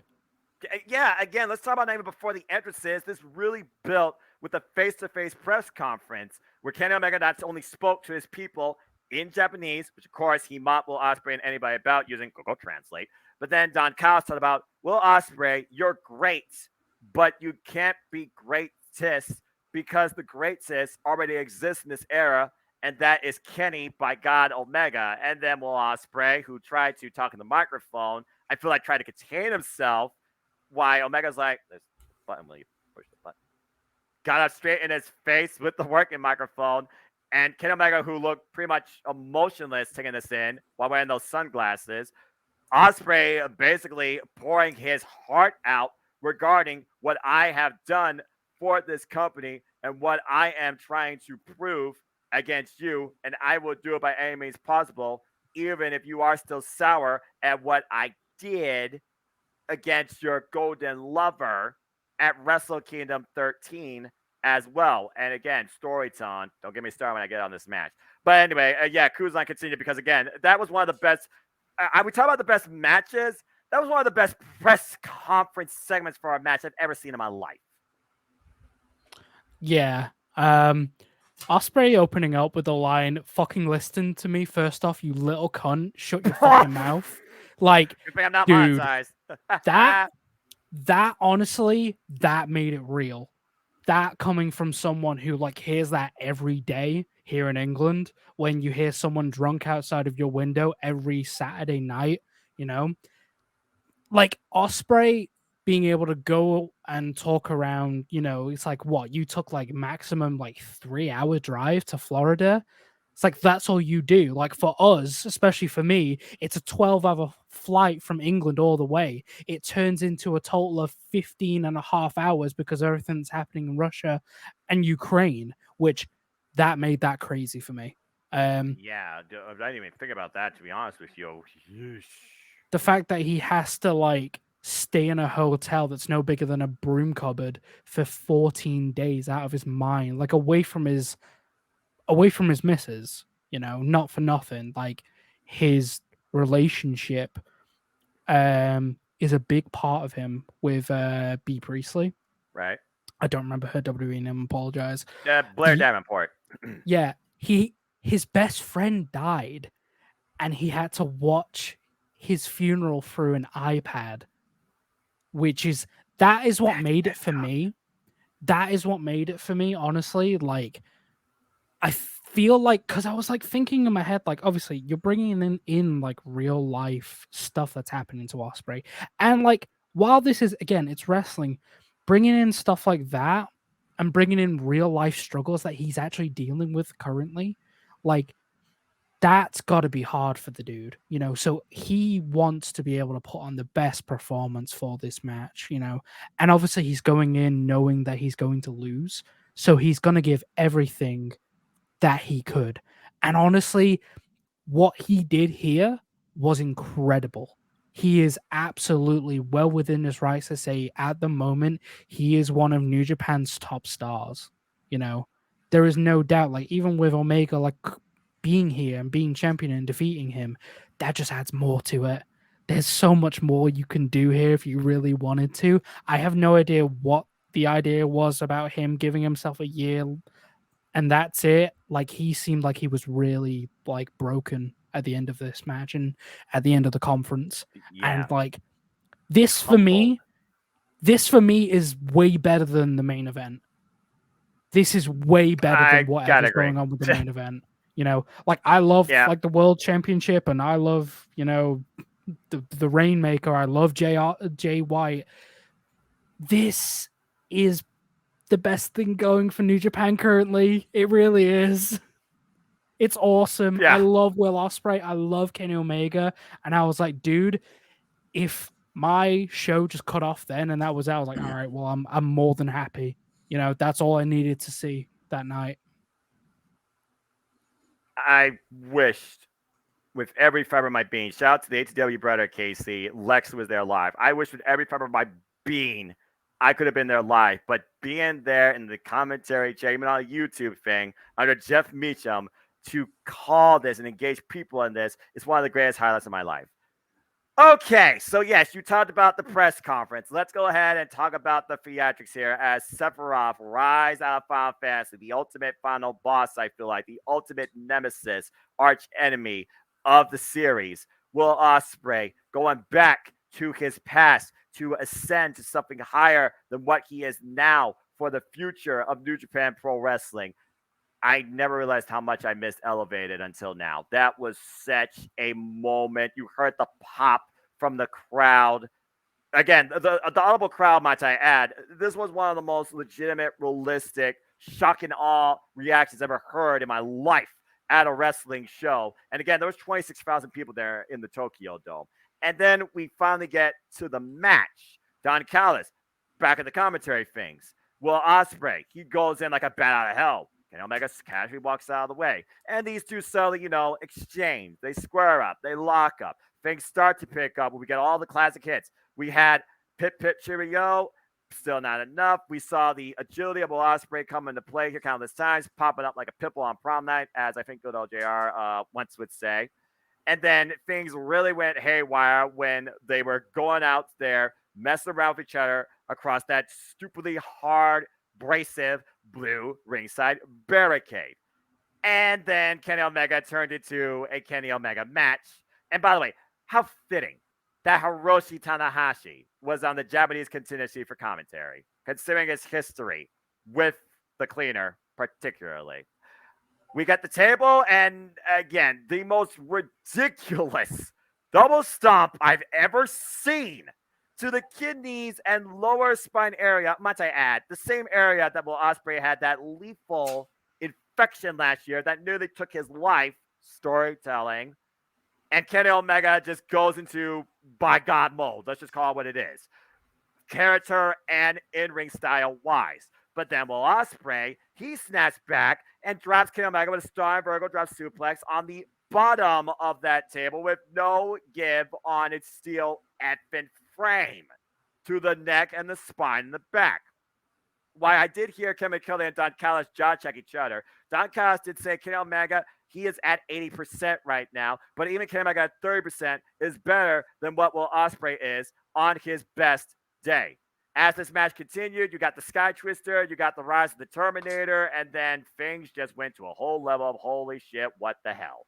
As we got the explosive, by the way, explosive nig power as Pac of Kenny Omega, driving Will Ospreay into the back, definitely was the starting story of this match, and we saw that play out here. But then you ask about, when do you separate pro wrestling from a human physical well-being for his livelihood? Just saying. And there was points the United Empire had to turn away with what Will Ospreay was putting himself through, was enduring, despite the fact the crowd and everybody was encouraging Ospreay on. But as he was dripping buckets and buckets of blood, constant offense from the Yowie Showtie to V-triggers to the back of the head, to the front of the head. And I swear to God, that V-trigger to the back of the head, braced up against that steel ring, is the most vicious V-trigger I've ever seen in my life. I thought Will Ospreay was literally dead on contact. And that was after he was dropped jaw first on that steel ring post. But something in Will Ospreay woke up and he get the Kawada kicks and the chops. He did the Styles Clash. He countered with Robinson Special, followed up a hidden blade, 2 and front. He hit a freaking top rope Oscutter. Not once, but twice. Everything Will Ospreay did to muster something possible. At one point, I was like, yeah, I see this. Give me your best, Will. Show it to me. Show me that you want this. And I'm going to show you how bad I want to keep this. Press conference. And this continued on and on and on. When we thought this was going to be halted, a third in this match, he shoves the friggin' Doctor and Reggie Lumino away and continues to fight and endure. Both these men colliding with each other, literally trapped by the wrist. And Kenny Omega somehow, some way, turns around Will Ospreay, gets him up on his knees. The crowd, in shock and awe, rising out of their seats. Ospreay raises his head, sees this, one emphatic last statement, Kama fucking Goye, and One Wing Angel, and Kenny Omega once again becomes IWGP Heavyweight United States fucking champion. The As belt Will that Ospreay- he himself initially brought to New Japan. As Will Ospreay was on the freaking floor, looking on up, whether he was conscious enough to realize it at the time, he was looking up and doing this and seeing somehow, some way, or just realizing Ospreay lost. And now the United States Champion is not only out of his grasp, it's back on Kenny Omega, it's going to America, it's going to AEW. And then you figure about the aftermath in this story, where this is better than credits rolling on your most theatrical video game or movie. You hear Will Ospreay talking about how much do I need to sacrifice because I'm tired of it. I don't want to do this anymore. And at a moment of weakness, you thought he was done, but he gives himself one last resolution. I'm going to try. I'm going to sacrifice one more time, one more year. And if I can't bring it together, then maybe I need to go somewhere else. You look at the opposite side of things, though. Kenny Omega, who is barely able to see out of his right eye, talking about that I wish things could have been different, Will, because you showed me today you are incredibly great, but you just can't call yourself the GOAT. I hope this 40-man encounter taught you a lesson, but it also made me realize what I am in this too. We are all just circus animals, but I am the ringmaster. Why would I ever want to give up that spot too? Look at what you've done to me, and look at what I've done to you. You may call yourself the GOAT 364 days a year, but you cannot call yourself champion. As Big Bad Don, as he calls him, alluded to, he said he was a phenomenal athlete, but Kenny Omega is just that much better. Apologies to Kyle Gotch. This is the living embodied god of professional wrestling. Why? Well, Ospreay, you were just Scottie Pippen. You could be the Michael Jordan of the industry, but you can't be that in the same era as Kenny by God Omega. Phenomenal athlete, but he still lost. Is the story of Kenny Omega and Will Ospreay over? Or have we just written the first chapter? It is not over by a goddamn long shot. According to Uncle Meltzer, he rated this his second highest ever match at 6.25 stars. Oh, really? So take that for what it's worth for all of you that buy That's into good. that.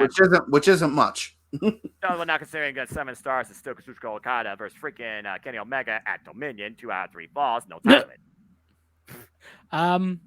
Yeah, the backstage interviews, that Will Ospreay interview, that broke my heart.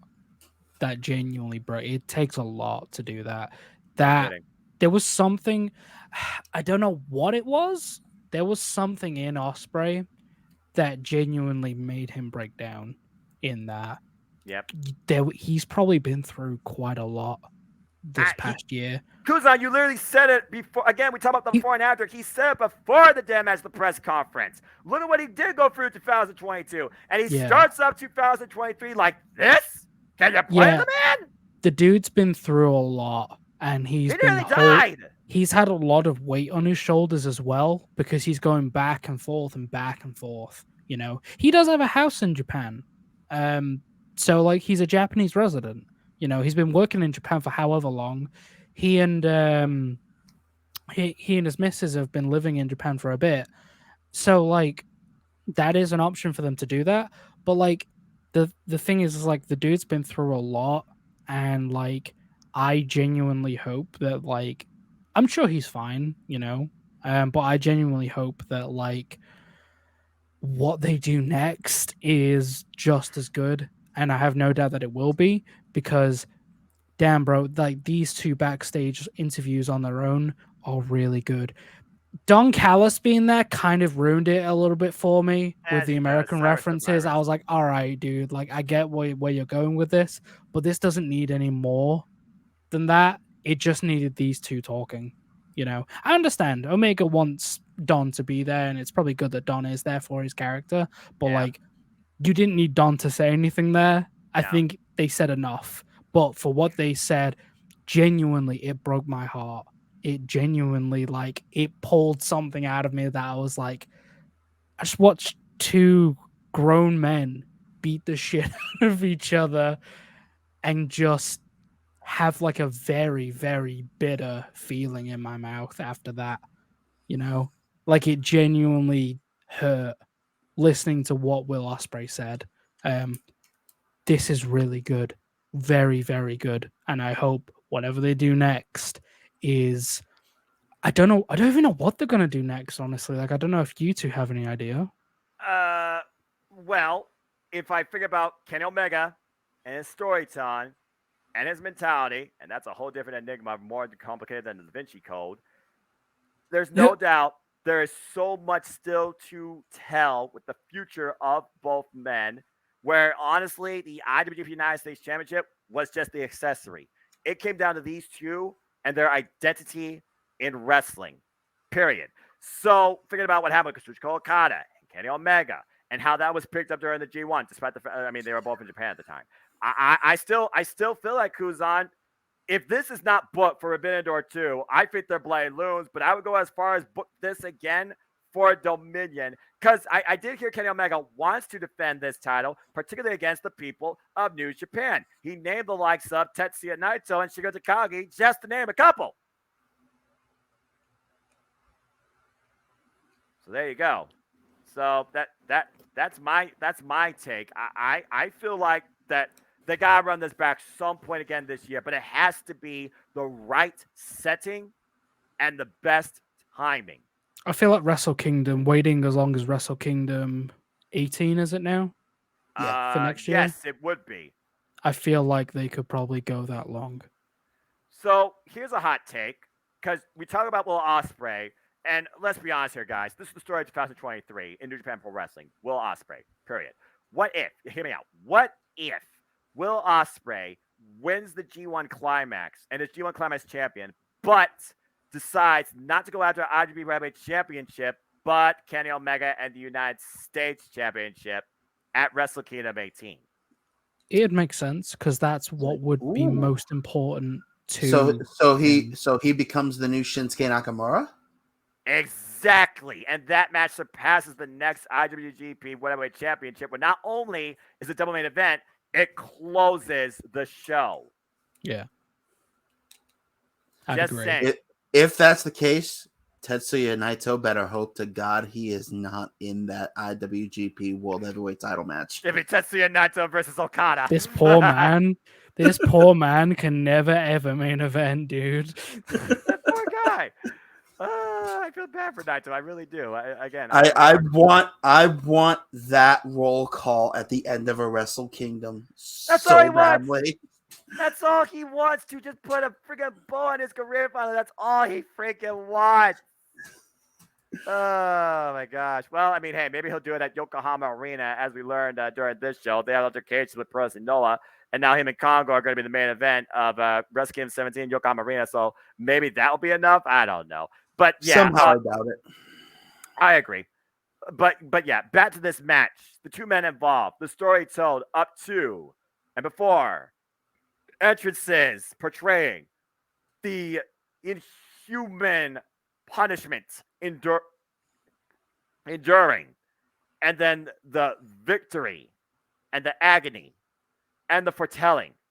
Everything about this match alone is why I love freaking professional wrestling. And honestly, is my number one story to keep watch for, and one of the suspension of disbelief for 2023 right now. I cannot wait for this. And 2-0, Kenny Omega, Will Ospreay, 0-2. It will be their third overall singles encounter under New Japan Pro Wrestling. What a poetic justice would it be if third time was the charm? Just saying. My God, though, Kenny Omega, Will Ospreay, you've already set up my match of the year benchmark. Follow that industry. Damn. All right. Well, I don't really have nothing else to say. So before we move on to the other half of the main event, does anyone else have any last remarks regarding this match, the two participants in IWGP United States Championship? AEW shouldn't touch this at all, because I know for a fact people are going to say that. It's like, oh, bring it over to AEW. It's like, no, you don't need to water this down. Just let New Japan do their thing. I understand Omega is an AEW employee. He's like a EVP. I understand that. Yes. The worst thing that can happen is for any of the story to hit America. That will ruin this. Absolutely, no doubt. Because people like to rush things. Yes. The thing with New Japan is you're made to wait, but the wait is so worth it. Yes. It is so worth it. That's the only thing I got to say on that. I love looking at the press conference clips. I love watching this match, and I feel like a second watch through will probably make it even better for me. To be honest, now I'm actually like more in the mood to kind of watch it again rather than going through 4.5 hours of wrestling. Casey, Casey, I'm just going to put it out there. You and I did watch the final and commentate during it with our own little playthrough at one point. I think you and I should do that just for this match at some point. Agreed. So we'll get back to you. I'll get back to you on that. I just feel like we just need to do that as a special because, again, this match would be on Pro Wrestling. Also, yeah, Will Ospreay versus Kenny Omega 2 non-title at the anniversary show. Book it, you cowards. All right, you heard it here first. Someone please paint this damn belt as well. This thing looks a wreck. Please, I'm begging you, man. This poor belt has been through hell. It's a gorgeous belt. I looked at the belt has been through hell. It hasn't been used against anybody, but you're right. Good grief. Respect look at this thing, dude. Like, what did you do to it? Come on now. I blame Juice Robinson. Oh, okay. Damn Robinsons. Yeah, there we go. And on that note, moving right along. All right. Oh, good Lord. Oh, my gosh. I should have just put that as the closer. All right.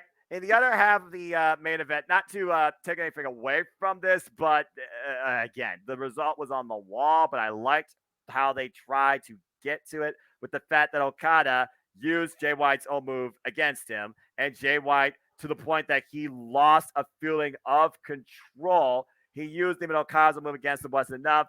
The main event, the IWGP Heavyweight Championship match, part of the double main event. Rainmaker Kazuchika Okada, winner, challenger for the title. Winner of G1 Climax 32, G1 Climax champion, took on Switchblade Jay White, the 5th champion of this title's illustrious history. In his third defense, it was over half an hour, while the first 10 minutes felt super slow and more so methodical as Jay White literally playing with the crowd like, you can cheer finally, yay. Really good stuff here. Really good stuff by Jay White.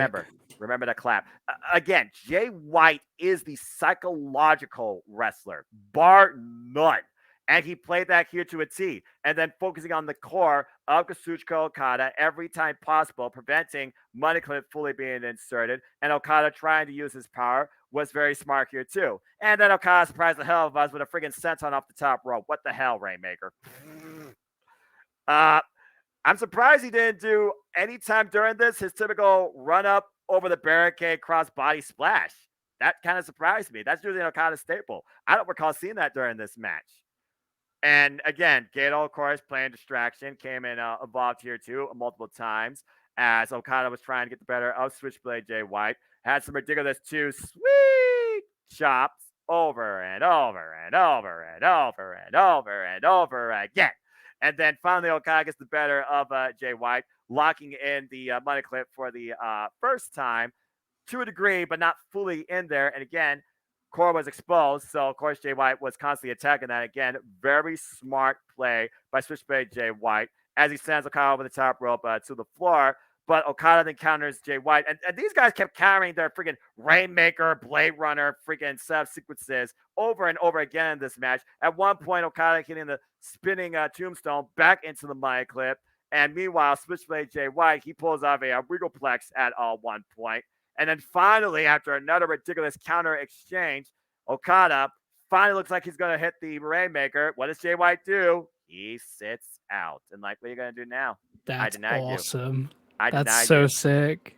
He's the only wrestler that does that, denies the fans and just sit down. Just sit down. Just sit down, Mark. Idiot. Well, Okada, he boots the man in the face, brings him back up. Switchblade Jay White once again tries to capitalize. And as these two once again go for the counter exchanges throughout, finally, he hits the Blade Runner, counting the Rainmaker after a discus Rainmaker wiped his damn lights out earlier. After freaking, I don't know how long, we were like, that's it. Even Gino was out of his seat like, he got him, Kevin, he got him. And somehow, for the first time ever in the Rainmaker's career, Kazuchika Okada kicks out of the Blade Runner. That is now 2 men only in the history of New Japan Pro Wrestling to survive the Blade Runner. Put that in perspective. Survive the Blade Runner. As this match kept going and Rocky Ramel on commentary finally was able to get his wide shot from the cameraman. What a beautiful wide shot, by the way. We finally get the real Rainmaker down the line, and Jay White survives that. Now, truth be told, we have seen people survive the freaking Rainmaker before. Kota Ibushi, Tetsuya Naito, at least one Rainmaker, the real Rainmaker, just saying. But then they took it to another gear when Switchblade Jay White literally talked about how you will not take this from me. You're a coward. You're a coward. You're a coward. You're a coward. Trying to incite the Rainmaker, break his mentality. He was unable to. And then literally he tries to go for the Blade Runner again. And then Jay White hits his J-Maker, horrible nameplay, and then pulls his own Rainmaker stance with the two sweet. Finally looks to hit the Blade Runner. And this was after he was going for the Blade Runner previously, and freaking Okada was fighting out of it. And then Okada, really? Damn! Okada hits the Blade Runner. I never thought I'd see that in my wildest dreams. And then finally, after hitting the Switchblade as a move, he made sure he breathed with the Rainmaker and hit the infallible true Rainmaker lariat.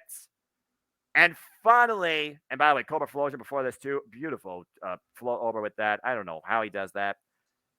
Ladies and gentlemen, once again, on top of the world in New Japan Pro Wrestling, your IWGP World Heavyweight Champion, Kazuchika Okada, which might I add, he came out in Inoki's colors on his gear, all black. And that was your main event as Switchblade Jay White sat in the corner in absolute disbelief, still somewhat trying to figure out what the hell he is, what the hell happened. As Reg Rizzo looked to get the belt from him, he eventually relinquishes his hold and grasps the Rainmaker's ankle, crawls up to him. We don't know what he says, but if Switchblade Jay White going with Gato did not look like Okada back at WrestleKingdom 9, I swear you'd be lying. As Okada, he once again is back on top of the world and sends us off, but not before being interrupted by Shingo Takagi, who already has put his name out there to challenge him first. Wrestle Kingdom rematch. Now the Rainmaker is at 100%. as Okada tells him to shut the hell up and leave. Okada sends us off saying he plans to make it rain, thanking for the support, thanking for the fans. And then at the end of the entranceway, it's Nisanta. The last nod and salute to Antonio Inoki as he looks to make it rain in this company for the next 50, 100, and ongoing years. And that was the end of Wrestle Kingdom. Whoa. Kuzon, Jay White, my God, for a guy that probably has been a blip to some people on the history as champion, and for two men that had to follow up on Will Ospreay and Kenny Omega, a hell of a story here that now makes the record 4-2 still in the Switchblade's favor. But Okada, damnedest fight I've seen him in a long time when it comes to mind games. Your thoughts on this match? Jay White is literally the perfect wrestler. There's literally nothing wrong with Jay White at all. I know a lot of people really don't like him, and I understand why from their perspective, but Jay White is literally like the perfect wrestler. He's really good. You know, dude's built like a tank as well. It's crazy how he's got that physique. This match was really, really good. So the only issue I have with it is obviously the result. I really think Jay White should have beat Okada. Like, there was no need for Okada. Like, I get it. It's the tribute to Inoki and all that. That's great. But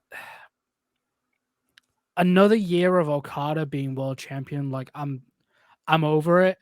Like I'm done. I can't do it anymore.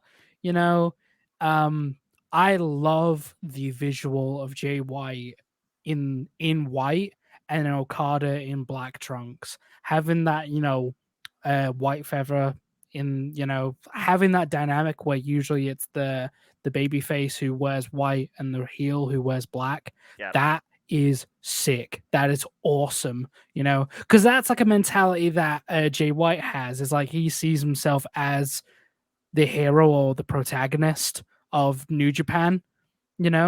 That's like that goes into his psyche, that goes into his psychological, structure as a person with being Switchblade.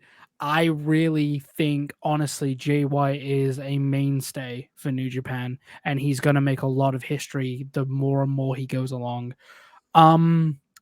Yeah, I love how Jay White does all his little stuff. The stuff at the beginning of the match is really cool because like he just takes control immediately, has a conversation with Tanahashi, asks him, is he having a good night?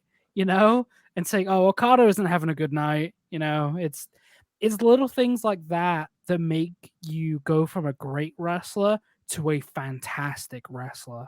You need that charisma to really get there. It's again, it's just the result, and it's just having Shingo come out at the end as well. It's like, you can do this at New Year's Dash. You don't need to do this here. Just have your conversation, have your, promo about whatever you want to talk about, and, go. And that's it. Because by the time this match was done, I was exhausted. Like, I was done. It was brutal, dude. Yeah. I love this match. I think it's awesome. Definitely, again, I think you should watch it again, even if you've watched it already. Okay, the thing I don't understand is why Jay White is now going for what's his name? Hikuleo. My brain's saying Tangaloa, but it's not Tangaloa. Hikuleo. Yeah, I don't know why he's going after Hikuleo. That makes no sense whatsoever.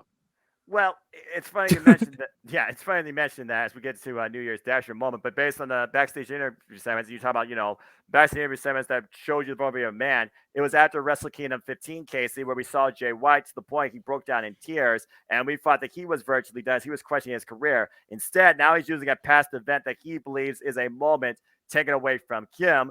and he's going to use for revenge to take himself in a different way to still show you I am the guy at the top of the game. But Casey, your thoughts on this match before we get into more of those backstage dynamics to maybe foretell the future of the Switchblade, Jay White, the Catalyst, the leader of Bullet Club, and the fact that once again Kazuchika Okada is back on top. I'm with Kuzon. Now you've really got to start promoting for your future. This reign for Okada does not need to be a long one. We can probably end by the time of Dontaku, but but this does not need to be a long reign at all. This is about the time where we should start seeing who else we might have in the heavyweight game that has just stepped up and might be able to draw some money. I mean, yeah. At this point, like I said, I'm pretty sure I said during the predictions, we talked about maybe the first person to go after this title. I was thinking Minoru Suzuki now that he is a solo exhibitionist, or so I thought. So, I mean, again, maybe that's something to come. Maybe next UK show. I don't know, but I'm feeling weird about this run for Okada. While Okada will always be the face of the company, I don't think he necessarily needs to have the belt. But again, based on the precipice they set for this Wrestle Kingdom, you couldn't have nobody else have it at the end of the day. But as far as the interruption, yeah, that's becoming more of an ongoing constant. And back at shows like Wrestle Kingdom 11, Wrestle Kingdom 12, Wrestle Kingdom 10, Wrestle Kingdom 13, that was not the case. Ever since Wrestle Kingdom 14, each Wrestle Kingdom has had the freaking guy at the very end interrupted to set up the next challenger. When, as Kuzon alluded to, back in the old days, it used to be at New Year's Dash, you get some sort of retrospective into, okay, you gonna challenge me next? Prove it. Pin the champion or come after the champion. I'm kind of getting tired of that. Yeah, I completely agree. Listen, back in my day, the workers used to work, all right? I mean, Listen, back in my day. Back in my day, Boom, boom. hard-working man earned their fill, and nobody was Yeah. given an easy flip. Ric Flair used to take me out back and used to spank me. He would spank me. Hey, let Grandpa tell you all about it. Well, you're going to talk about Grandpa, man. You're just talking about hardcore punishment in this country, man. It's all about the laws, you know, the tradition. Go ahead, Gone off the Casey. damn rails. All right. But yes, folks, that was Wrestle Kingdom 17. Again, I put it up there with Wrestle Kingdom 12, each one special in their own case. But, oh my God, that Will Ospreay Kenny Omega match of the decade for me when it comes to everything. To, from, before, during, what's to come, what is proposed and teased. Nothing feels settled to a degree. It just breathes so much for more to be seen. But I digress. As I look at New Japan Pro Wrestling, they talked about it was a passionate crowd of 26,085 that attended on hand, and it peaked during the double main event, of course. And as well as the appearance, of course, Mercedes Moné. Huge numbers turned in from all around the world. In fact, 92,000 plus unique users were watching Wrestle Kingdom 17 live, with 30% braving late nights and early mornings on a weekday to watch the English feed live from overseas. That is a record for the NWA World Service since its inception in 2014. Wow. So kudos to them. You couldn't ask for a better start. I'm very happy to see how far this company has come and how many they're reaching out to. And yeah, you could definitely say Kenny Omega had a lot to do with that. Okay, well, Goofa Magoofa. This should be fun. We're going to definitely, I think, keep this brief and simple, as each match basically gave us a story as far as the next challenges for titles, but also some interesting developments. Let's go ahead and get into New Year's Dash, where they decided to make it even more unpredictable than before, as the matches were not known until the participants got into the ring, or to the ring. Excuse me. So aside from the King of Pro Wrestling 4-way, it was literally the night of the Rambo. Pretty much, except these were actual matches, not middle-aged chaos. Although some of these matches you could say that. First match started off with the worst of the worst, but at least it is what it is. But the biggest thing out of the first match, let's just put it out there. These three look to go after the 6-man Never Openweight Tag Team Championships, as running mates for life, Minoru Suzuki and El Dorado, came to the aid of all people, Ren Narita. Okay, so what is this? Am I supposed to expect Ren Narita and Otis Raw become a tag team? Is this a new trio of strong style in its own right? Is this just a temporary goal where Minoru wants to go after the IWGP World Heavyweight Championship, but now is selling for the six-man World Championships that I thought at this point were not existent? Might as well be. They're on House of Torture. As, of course, these guys won against Tamaki Homa, Tiger Mask, and Ren Narita. Evo, Yujiro, and Dick Togo. With a Magic Killer. I don't have much more to say besides the fact Ren Narita and Minoru Suzuki together? Okay. That was not something not a pairing I would have expected. Yeah, I'm not really sure how to interpret it for the long haul either. So, I mean, I like the new shirt, by the way. God style. By the way, best hat in the business, Minoru Suzuki. Bite me if you think otherwise. That man rocks a fedora. As someone who has a fedora, I can respect that. If I didn't wear the friggin' headset, I would put on right now. Hey, man, fedoras are good hats, all right? They're classy. Does anyone have anything to say regarding the dynamic that you could expect or want to expect maybe from Ren Narita, Otis Rao, and Minoru Suzuki? What could come from this? Lots of bruises. Well, yeah, that's obvious. Kuzon, anything to add regarding that trio? Yeah, because Suzuki is really happy there's no more clap crowds anymore, man.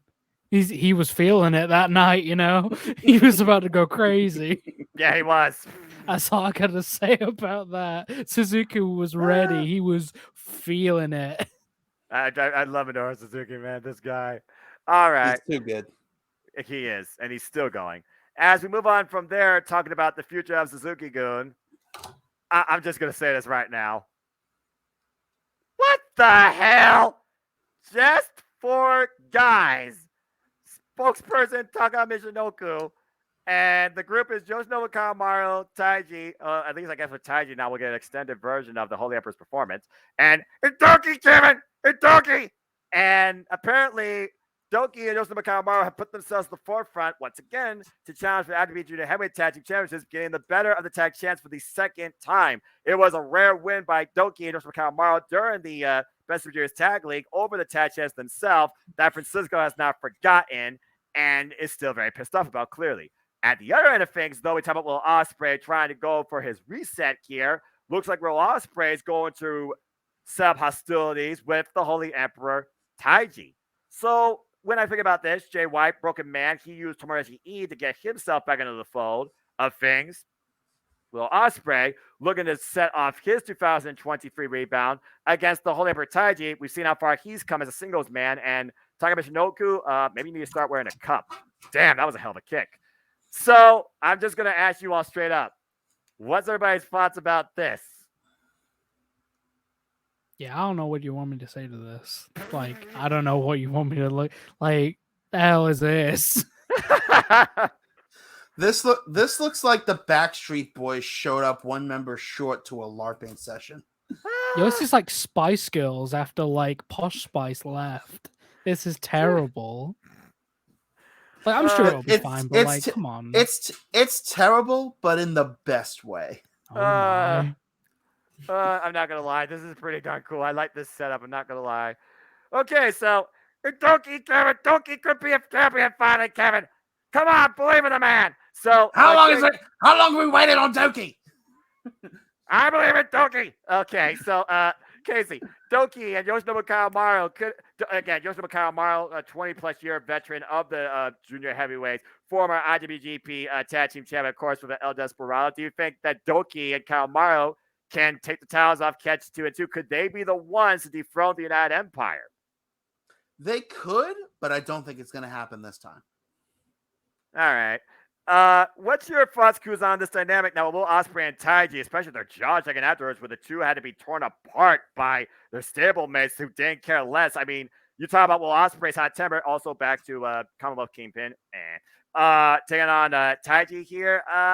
This is interesting to me, kind of to say the least. When you think about Taiji being the Black Saint, tried to at first get the appeal of the audience, and definitely has gotten that over the years, really has come into his own, while Will Ospreay being the last person to come out for his side, got a standing ovation, audible and applauding from the Japanese audience in the Oda Gymnasium.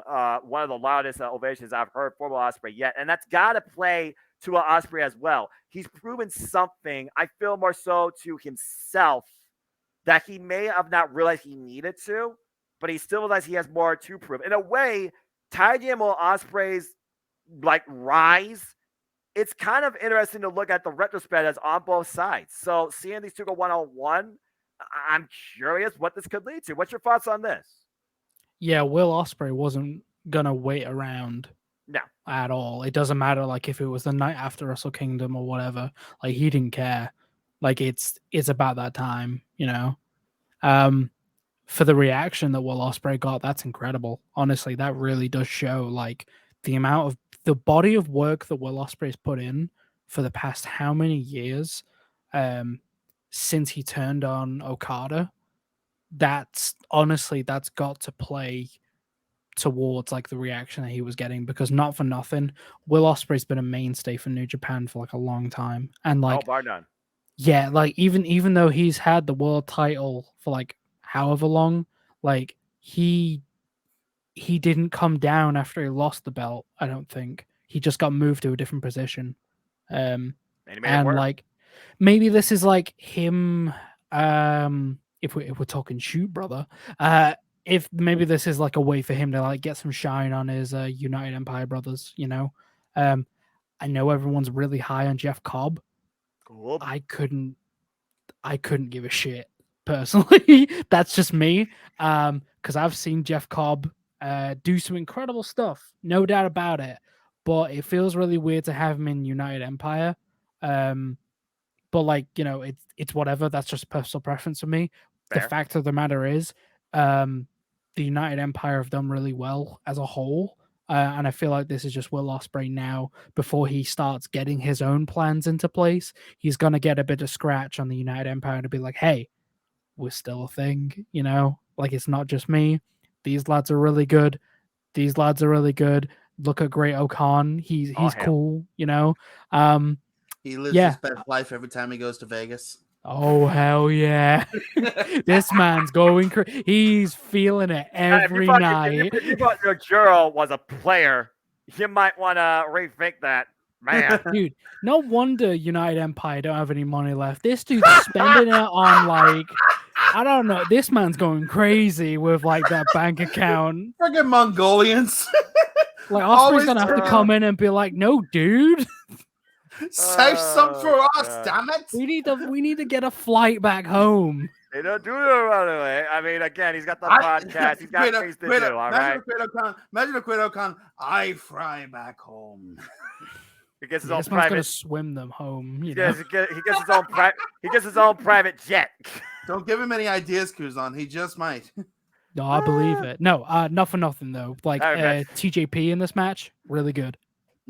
Yeah, again, TJP, star player of the Catch 2 and 2 bar. Now, Francisco Akira continues to show tremendous growth, and he and TJP, the dynamic that they show seems to constantly change each time. But Doki got the better of them, Kevin. And Doki again got the better of Francisco Akira. He pinned Akira again. I like Dude, is hell freezing over? Is hell freezing over? Doki getting 2 pins on one guy? Let alone a champion. Let's put that in perspective. Oh, gosh. Believe in Doki is all I got to say. All right. Gino does. Yeah, he does. Well, again, he believes in all his mates from Down Under. We're friends, Kevin. So I believe that Shane Hayes and Mikey Nichols, I don't know how much that is true, but as TMDK was up next in trios action, we clearly have our set now up for the IWGP Heavyweight Tag Team Championships as TMDK got the better of the IWGP Heavyweight Tag Team Champions, hitting the Tank Buster on Yoshihashi. But I'm not going to lie, I more so am looking at the first challenger being set up toward the NJPW World Television Championship in my boy, Stone Pitbull, Tomohiro Ishii. Let's freaking go. That is cool to look at, but here's what I'm looking at. What up? TMDK ain't stopping with just finding their front man. Oh, you must be referring to this. That is correct, my good sir. How often Oiwa graduating from Young Lion. That's Kosei Fujita. But I confused the two. Botch. Kosei Fujita graduating from Young Lion to freaking member of TMDK. Zack Seaman Jr. saying up yours, John Mosley. I have a young boy. He'll surpass yours. What the hell? Really? How often do you see a young lion joining a stable? I can't recall. Apparently, can't. whenever they're asked to. Well, to be fair, it was Kosei Fuja and Ryo Uiwa that did help Zack Sabre Jr. not only get the better of Evil during the G1, he also got the better of Evil, thank God, during the NJPW World Television Tournament, where he had, I believe, Kosei Fuja do the pre-match promo, calling Evil a dickhead, as he plans to teach Kosei Fuja not only Tekkas, but English. And this young boy will become one of the most proficient technical wrestlers in all of New Japan. I am loving this setup of TMDK right now. And the backstage segment just adds to the entertainment value. But Ishii, a guy with a few words, it was Ishii versus Zack Sabre Jr. at WrestleKingdom 13 for the British Heavyweight Championship. Zack Sabre Jr. got the better of him and beat him. But Tomohiro Ishii don't give a damn how many times you beat him. He'll keep fighting you to the end of life. And I'm not going to lie, I kind of wish Ishii was in the running for this title. But this is a hell of a kickoff towards what I feel right now is the most important championship in New Japan Pro Wrestling. Indeed, and I also love the side story that they set up during this Fallout section here. You mentioned Ryohei Oiwa. Hi. He was left on the outside looking in. What the hell, man? Hey, I exist too, man. What the hell? I mean, I can't help but wonder if we are going to get Oiwa versus Fujita at some point in the near future. I can see that happening, honestly. And that could be more than just your opening match, honestly. But clearly, we're going to see them in the opening spot. But it's going to be interesting seeing TMDK now associated with Kosei Fujita, while NJPW Dojo is still associated with Ryo Oiwa. What a wild dynamic they set up. But also, just to put that in perspective, I mean, maybe he'll find a identity as a heel, take that angry chip and become something. Or I don't know, somebody that may have gotten underlooked or overlooked, excuse me, in AEW's women's division. Anyway, Kuzon, your thoughts on this setup? TMDK, Zack Sabre Jr. has his own young boy. TMDK wants the Andrew Happy Championships, and we're renewing Zack Sabre Jr. versus Tomohiro Ishii. Yeah. For some reason, young lions are just getting abducted. Is this like a new?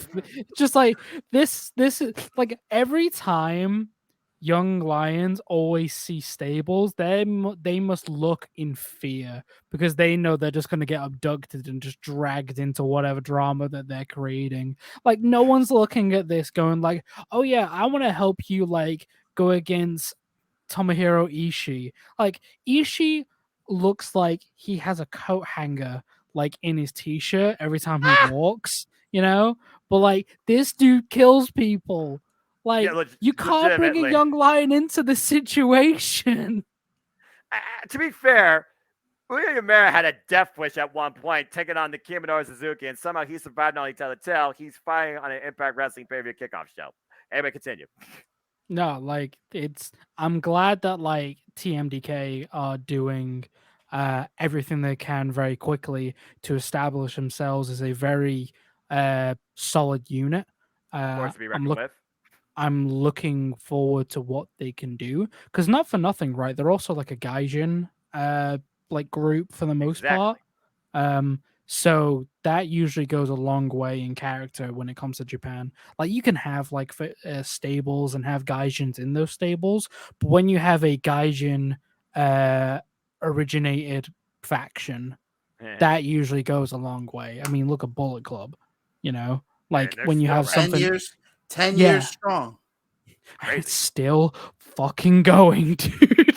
With the biggest global outreach ever to date. Yeah, so not for nothing, they could probably do quite a bit with this. It just depends how you treat it. Exactly. I'm looking forward to what they're gonna do. I'm quite interested to see Bullet Club versus TMDK matchups later on down the line. I don't even know who's part of Bullet Club anymore. Well, I mean, we'll kind of talk about that when we get into our fifth match, as I'll just say this about the next match. Shota Umino, he's got some confidence with him, man, but I would not try and incite the ungovernable one. As Yo, once again, is going to give us a Best Super Juniors finale rematch as he pinned the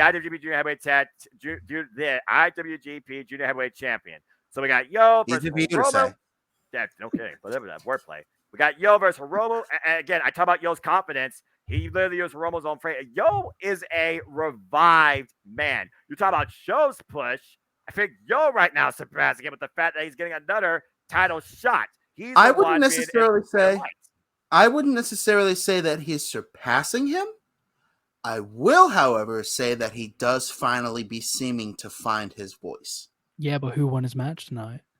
That's all I'm gonna say. Again, Yo has gotten a better show in singles action. Yo has now pinned Hiromu and Shota Umino. Subtle, nods. Just saying. Again, poke the bear. Bear's gonna bite back, even if he's tranquilo. The war that can come from Tetsuya Naito and Shota Umino with the new beginning around the corner. What the hell are these two about to do to each other? Kuzon, you talk about you were waiting for Tetsuya Naito to beat the living bleep out of Keiji Muto. I think he might do that now at the expense of Shota Umino. Yeah, die. Simple as that. Die. Yeah. Die. I'm not a big fan of 2 matches in a row of the champions being on the losing side. Like, you've just made new champions, and both in this 3rd match and this 4th match, they've lost. Yep. I'm not a big fan of that, but again, that's me nitpicking as an idiot wrestling fan. I just noticed these little things. I'm like, hold on a minute, you just won these belts and now you're losing a match, But obviously, like with 6-man and 8-man tag matches, like there's circumstances that you don't see, when you're looking at it on paper and stuff like that. It's whatever. And it really is. As New Year's Dash usually is that, because again, New Year's Dash is about setting up basically the first tour in New Japan Pro Wrestling. In this case, in the beginning. Yeah. All right. Well, you were talking about Bullet Club earlier and who's in it. Let's go ahead and talk about this match. 8-man tag. I can tell you that Kenta, Jay White, El Phantasmal, and Taiji Ishimori are part of Bullet Club, and they faced off against Hikuleo, Tamatanga, the Ace Rush Tanahashi, and of course, Master Wato. Thank you. So I do have to say though, that roster is only for the New Japan contingent. You want to get into Impact Wrestling, that's a whole other thing. Well, don't look over here. Considering that Chris Bay and Ace Austin are going to be involved in a 4-way elimination match for the Impact World Tag Team Championships after an incredible run, the Best of the Juniors just falling short to Yo and Leo Rush, I'm just saying, don't sleep on Impact Wrestling. Don't sleep on Ace and Bay in Impact Wrestling, especially as a tag team. But as far as this goes, ELP took the bitch way out. He hit Tamatanga in the face in the Neverweight Championship. It looks like we got our next program for that.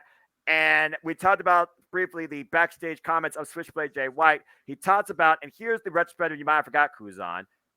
When Jay White was feuding with Tamatanga up to Declaration of Power, Hikuleo was still torn between family and money. And Hikuleo said, I had to learn, man. I had to learn. When Jay White had the opportunity to take Tamatanga out ahead of that match with Hikuleo's assistance, Hikuleo turned on Switchblade Jay White and planted him in the middle of the ring and joined Hantai and decided family over money.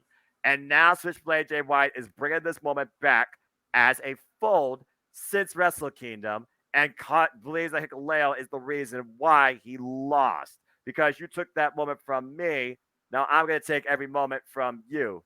Why Jay White, you want to talk about people that are unhinged, Jay White was apoplectic, and Chris Charlton, who did nothing, he was about to attack the man seriously and beat the daylights out of Hikuleo with a chair post match. Are you smaller than me? Gino's back like, not you, Gino. You're all right. You're fine, Gino. You can stay where you are. But you motherfucker, you're smaller than me. What does Chris Charlton do wrong? Seriously, some people give Chris Charlton a break, people. Seriously. Yeah, leave me alone, bro. He's just translating and doing the history and giving you the dates and everything. Chris Charlton is the one guy on the booth that doesn't do anything wrong. Mm-hmm. That's saying something, by the way. Especially with that picture where he's like, that's a freaking hilarious. That's a freaking hilarious picture if you can find it with all 4 of them. Rocky, Gino, Kevin Kelly, and Chris Charlton. the face Kuzon. By the way, I was so happy to hear Rocky back on the commentary table for the main event of Wrestle Kingdom. I was he and so Gino hyped. have great. He and Gino have great chemistry, with the fact they're just so damn opposite. Yeah. But yeah, and then he beat the Diaz out of Hikuleo with the chair, hit him with a Blade Runner. As now, maybe this is just me. Did you notice the way that Taiji, ELP, and Kenta kind of reacted to Jay White's sudden actions here? Yeah, they're like, oh, maybe our boy's kind of gone off the deep end. We might need to step in here. Well, the question is, will they step in where it matters? Because it's not lose leads the company, but when it comes to New Japan Pro Wrestling, if you're not wrestling in Japan, you wish your contract probably will be bought out, especially with the history of the Tongas and Hikuleo. He brought up their father, Haku. He brought up GOD and the fact they've been multiple-time tag team champions, moments in the Tokyo Dome, moments in New Japan Pro Wrestling. He says he's going to make sure Hikuleo has none of those, going to take those away from you. One-on-one, one last time. Hikuleo, Jay White, loser leaves Japan. That's an interesting stipulation. So, again, I have to say this. We talk about Tama Tonga coming in his own. Hikuleo is finding his footing, I feel like, right now. But to Hikuleo not be able to do anything in Japan, why Switchblade Jay White's been talking about what he's been doing, particularly at NWW Strong, is this just foreshadowing for an obvious situation or obvious decision to come? Kuzon, your thoughts on this? So, I don't know, man. Like, I love Jay White. I know there's like a kind of a story that's going on with him and Hikuleo, but I think the last person he should be going against is Hikuleo. Like, probably going against Tama Tonga again one last time would be a good idea, and having this match. Because I might be wrong about this, because I was only skimming through like Google like news articles at some point. I'm pretty sure Tama Tonga's contract is coming up soon. I might be wrong. And I think there was something talking about Hikuleo as well, to do with their contract. For Hikuleo to leave New Japan, I think that'd be a really bad idea. At this stage of his career, I agree. Yeah. Yeah, he's really just finding his footing. Yeah, for the Gorillas of Destiny, for them to go and to go somewhere else, I think that'd be quite interesting. Because I'd be quite interested to see if they do well in WWE.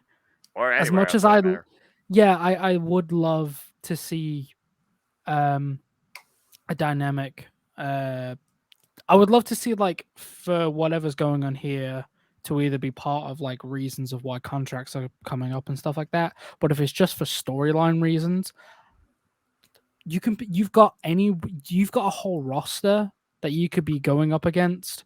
And I'm sure this is just a transitional thing. This is just a short-lived little feud. It has to be. Loser leaves Japan. Yeah, exactly. Like it more makes me think about what's going on with Jay White, and it makes me feel, okay, so what's going on with your psychology here? Like your mentality of what are you just gonna like flip your lid and you're gonna get kicked out of Bullet Club because he's the leader, or is someone else gonna get kicked out because he's gonna flip and then I'm thinking, okay, so which one of you is gonna leave then? Evil. Yeah. So I'm wondering like what's gonna actually happen. I've got no prediction of what's gonna happen. I would like to follow what's going on, but like I'm very lost and confused here. Straight after WrestleKingdom, I don't know. I feel very lost, but I'm interested to see what happens. Yeah, it's a whole thing of like ... What's going on here? This doesn't make sense. Yeah, hold on now. What? Let me try if I can put this into C and okay. Well, as you try that, Casey, ELP again, he decided to become from junior heavyweight to heavyweight after getting the better of Shigeru Takagi last year during the G1 climax, and then we had the KOPW fallout with Who's Your Daddy match. What? I still can't believe they did that. Oh my gosh. What the hell? Anyway, not talking about that fast though. So Casey, it looks like ELP is going to go after some new heavyweight gold in the Neverweight Championship against Tamatanga. Tamatanga called him out and says, "Come fight me like a man, don't act like a bitch." What's your thoughts maybe on ELP's direction to go after the Neverweight Championship? Do you think he can be a representative for it and get it done? If anybody can, it's ELP, and it would be really interesting to see how he incorporates the never open weight legacy into his in-ring work style. But personally, I don't really know if he's going to be the one to take it off Tamatanga this soon. Fair enough. And again, as we talked about Lucy Japan, we talk about mentality. Again, I don't even know what the future right now is of anybody with Strive. I think someone shared some of me about like tapings are about to run their course or something like that. And with, Ring of Honor's inception, the soft roster, Juice Robinson's there. Could Jay White go there and build a Bullet Club Foundation in the new Ring of Honor? We saw him invade AEW. Everything about this screams to me that Switchblade Jay White's just going to be a more dominant presence here in America, but not necessarily leaving New Japan Pro Wrestling. So, again, that's just my solid takeaways. I guess we'll just have to wait and see. As far as Neverweight Championship, as long as it's about smash mouth grit, in your face, super tough, physical style, I'll take whatever. Just don't make it feel awkward with the likes of Jay White and Tanahashi again. That was just weird. But I digress. All right. As we go to the KOPW, oh, freaking Lord. So you're talking about show and character development, right? Why was Evil here and the freaking House of Torture literally just, overshadow? This wasn't about show, guys. Let's be honest here. It was about House of Torture trying to ruin everything again, and they nearly did. But thankfully, Shingo and Greto Khan, oh hell, they worked together, not only giving them a taste of what they've been doing for Abe-san at the freaking table, they got the better of show, stopping the weird chair attacks. Man. Abe-san pogged like a mofo when as that he should have, damn it. But I digress. Honestly, Greto Khan, Shingo Takagi, I want to see them as a tag team. I like this dynamic. But anyway. I'd be down for that. Anyway, freaking Yano tried to play spoiler at signs, and thankfully, Shingo Takagi was able to plant him with Last of the Dragon. Oh, my heart can breathe easily. And Shingo Takagi, once again, is KOPW championship holder, now of the belt, no longer a trophy, for 2023, but Greto Khan. He came up afterwards holding the Rev Pro Bridgeweight Championship, and I gotta wonder, maybe we're seeing a bit of a title for title here, or I'm the better champion, test your championship against mine. I kind of like this dynamic with Greto Khan. And Shingo Takagi, thank God Show didn't win, thank God Toriano didn't win. I don't really have much more to say about that. Kuzon, your thoughts on Greto Khan? He really wanted, I feel like, to become KOPW provisional holder, but he's also showing off that British heavyweight championship. What's your feelings towards maybe a Shingo Takagi versus Greto Khan program, either as allies or rivals, maybe at some point this year in New Japan Pro Wrestling? Even as a prompt to. Yeah, I think it'd work. Greto Khan seems to be really coming to his own here, and like, definitely, yeah, I think honestly, I will have to agree with you. Like, I think this dynamic between these two would be really good. State of this title. What is this? I've only just looked at this. Now.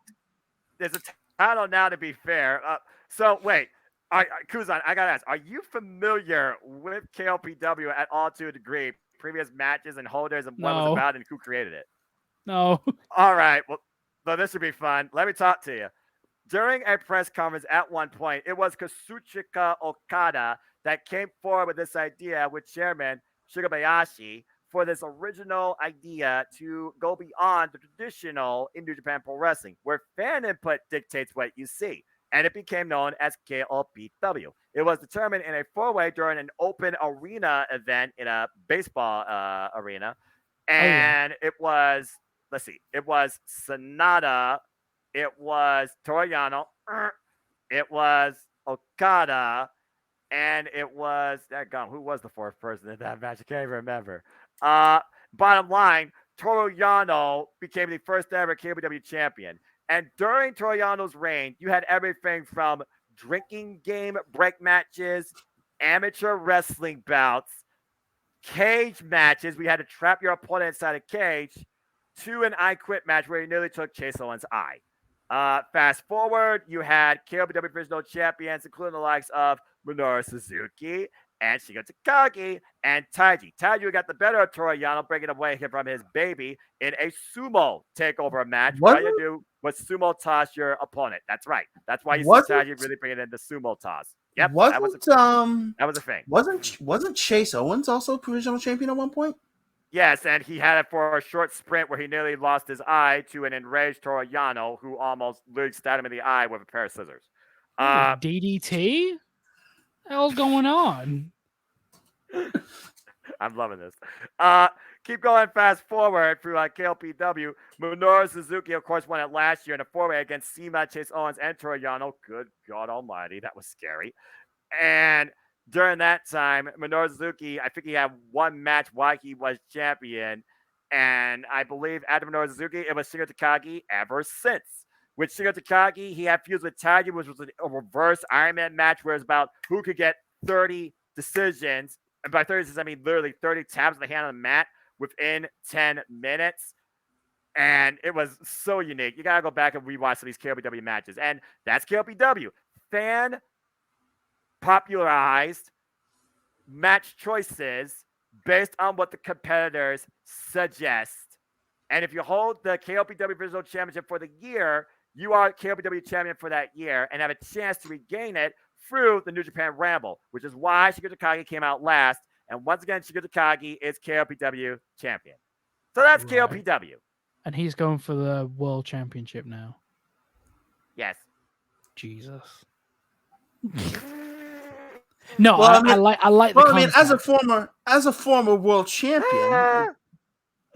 Yeah, I like the concept. Yeah, I do. I think it's cool. I would like to actually look back at that because that sounds like a lot of fun. Actually, watching that back, but like, the thing I'm thinking about here is like, okay, you have this belt then, and then like, you're going for the world title. Like what? So like. I'm a little bit confused because like surely this is like going on Cyber Sunday every night where the fans pick what's going on and then it's like, oh yeah, you also get a WWE title by the way, and it's like, okay, cool, that's fine. No, that sounds very DDT-esque actually. That sounds pretty sweet to watch. I might have to go back and look at that. Yeah, the most recent matches was Shingo Takagi last year of ELP, and I kid you not, the match was called Who Is Your Daddy? Where the winner had to admit where the loser had to admit that the winner was indeed their daddy. Shingo won, and ELP said on air, Shingo Takagi is my daddy, and then put on a pacifier and bit. What kind of S&M gimmick is this? Look, man, you can do whatever you want in your own S&M, bro. S&M, dude, this sounds like Saturday Night Live. No one needs this. Come on now. I don't need anyone to tell me that Shingo Takagi is their daddy. No, dude. Oh my god! But after that, oh my god, I can't breathe.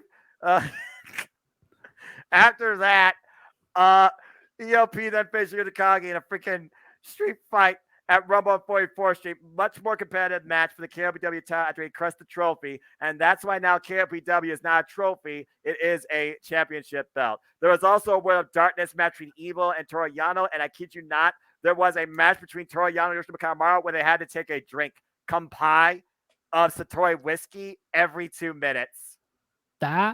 Okay. Breaking all this down and what I'm thinking about as a business, this seems like a really good way for people who don't watch DDT or anything like DDT to get into those companies as well. That seems really, that's brave, but that seems really good. That's awesome. Oh my god. I'm sorry. I can't breathe. Oh my god, the type of matches the stupid shit has brought forward, but the freaking champions to come from it. So but it's not right cringy, now, right? Well, it was earlier because again, Toru Yano. But no, it's much more. It's more relatable to the holder and the challenger versus just the holder. It doesn't feel so one-sided. So yeah, it's not cringy. And Shuta Kage right now is the 9th KOPW champion. All right. Oh my God, I can't. I'm sorry. I'm trying to get myself together because, oh good Lord, that was too damn funny. The longest champion, by the way, in the history of KOPW for a single reign is actually Shuta Kage. He held it for 251 days throughout all of last year. Between Street Fight, Who's Your Daddy, 10-minute unlimited pinfall scramble against Taiji, 30 count, as I was alluding to earlier, against Taiji, and that match went for 26 minutes and 20 seconds. That was so damn cool. And then the last man standing lumberjack match at JTO, Just Tap Out. Shuta Kage beat Taiji by knockout after 30 minutes. Okay. Why does that still doesn't explain why this belt looks like this? I have no idea why they chose that design. I'm sorry. I wish Looks I like could it's tell you made more of. that. It looks like it's made of evil foam. Like, It's got Velcro on the back of it. no, that's fine. I've got no issue with that. I've got no issue with the plates or anything like that. The God. plates actually look really nice. Right. What's with the baby blue leather? I don't know. Someone made this. New Japan Pro Wrestling made sure of this. Other matches include no rope count out, by the way, and there was a dog cage match, by the way, between Toru Yano and Minoru Suzuki. Oh my! So, if you go to cage match, just put in NJPW King of Pro Wrestling Championship, look up the champions, click matches, and then go to Japan World and have yourself a laugh. Maybe next podcast we come together, we'll talk about all the KOPW matches. Maybe History even of one. KOPW. Yes, King of Pro Wrestling, KOPW. Oh my! King of Pro Wrestling Championship. That is what this is. All right. And thankfully, the actual King of Pro Wrestling has indeed held it. Winning. Okay, fair enough. Thank you for that. For 46 days, you are correct. But again, he only held it literally since that WrestleKingdom, and then the following match, he lost to Toru Yano in a dog cage. Jesus, dog cages and calling people dad. Like, this is just like S&M like rules, dude. You can't fool me. What kind of mental stuff was Okada on when he made this? He's like, yeah. Hey, someone for Okada don't have character, but at least he's got creative, Yeah, creative control. This is what happens. Yes. Again, Bro, Yoshinobu Kawamura and Toru Yano had a 10-minute match called End of Your Party Rules, where every 2 minutes they had to take a drink. So I mean, again, that has been KOPW. Again, go to cage match, put in NJPW King of Pro Wrestling Championship, and have fun, brother. Yeah, Okada, I'm onto you, buddy. You're a weirdo, dude. He's the one that introduced this thing. Yeah, I'm world champion of the company. Oh God! Oh my God! Oh yeah, that's right. El Desperado. He was the other one. Yeah. Oh Lord. Cool. There's been also one more match that I just remembered, and I know we still have we're gonna talk about the best thing of New Year's Dash in a moment after we talk about the most ridiculous what the fuck thing. Toru Yano beat Bad Luck Fale in a body slam contest using a bag of cement. Oh no. Oh, that sounds horrible. That sounds really painful, actually. He used the bag of cement to keep Bad Luck Fale down, where the only way to win this match was to body slam your opponent or take off the last corner pad in the match. Toru Yano won by taking off the last corner pad, making sure Bad Luck Fale couldn't get up. Well, all right. That poor Bad Luck Fale. He's a war hero, Kevin. Salute the man, Kevin. He's a war hero. He won the war in New Japan. Damn, bro. General. That's KOPW. Oh my God. That's awesome. No, that's really cool. So yeah, KOPW. Okay, so next time we come together, we gotta definitely do this stuff again. I think Yeah, whatever, man. Okada's a pervert. Someone needs to tell this man go home. Go home and be a dad. Go home and God, take a sleeping pill, dude. Oh my God, we've lost our shit. Okay. Bold of you to assume we have shit to lose. That's true. Don't give New Japan any ideas for future matches. Oh God. All right. So yeah, KOPW. What the fuck? At least now it's more serious. We'll see when Gritzel and Shigakage have a face-off one-on-one for it. As we get back on track and talk about New Year's Dash, I believe there's only one match left. Because again, up to this point, Red Shoes Umino has not been an official for a match. And usually, Red Shoes Umino being the senior, he's the guy from the main event. As Kevin Kelly, Gino Gambino, Chris Charlton, none of them had no idea. But it was like, okay, so this has to be an event. It was a tag team match. And one individual particularly, has not been involved yet on the show. Jeff Cobb. So it was like, okay, Jeff Cobb's the main event, good for him. And he comes out alongside Eric Hanawe. And I was wondering, okay, who are they facing? It's Jeff Cobb, right? So what do? Do you pick up Ray Mikazuchika Okada versus Jeff Cobb, G1 Climax, how close that was? Aaron Hanawe, does he get a crack at the champion? And then who does Okada tag alongside? You have him up with Leo Rush. Because I had to imagine Okada was going to be the main event because he's the damn champion. He's the face of the company. He has to bring you in to the freaking year, to say the least. And I knew it was going to be Toru Yano because he was in the last match.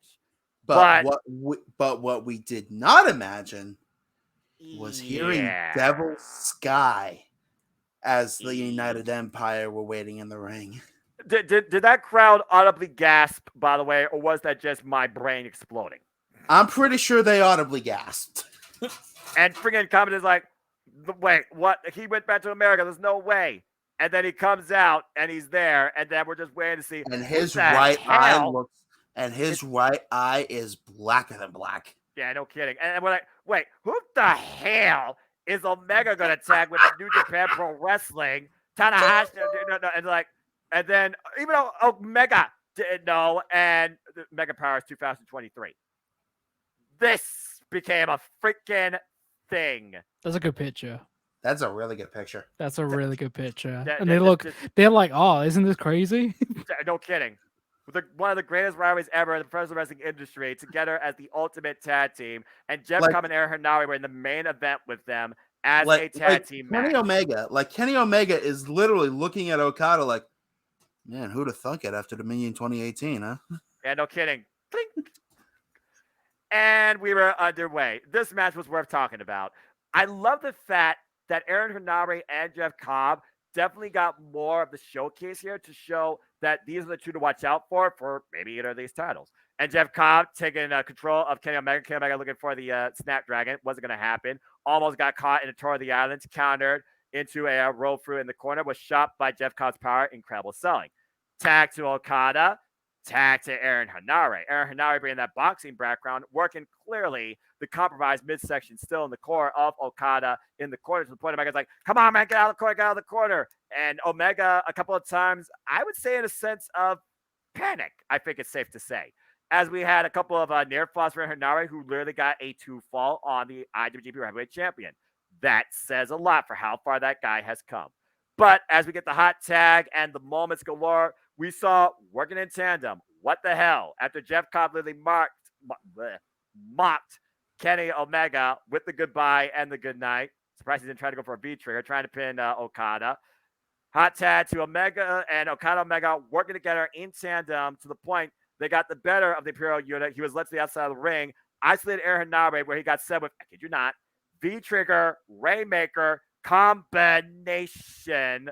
I can't believe I just saw that. What the holy hell am I looking at here? Man's going crazy. He's like, hold on a minute, that's my move. I'll just take that. And then Okada finally gets the emphatic Rainmaker on Eric Hanawe as Omega and Okada look at each other. We just fucking won the main event of New Year's Dash as a tag team, and we're both champions. What the fuck? That's a good moment. That's a really good moment.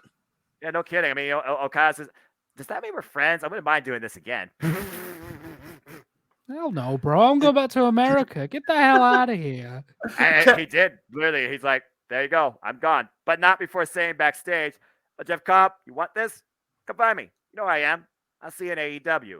Kyle Palace is coming up. Just saying.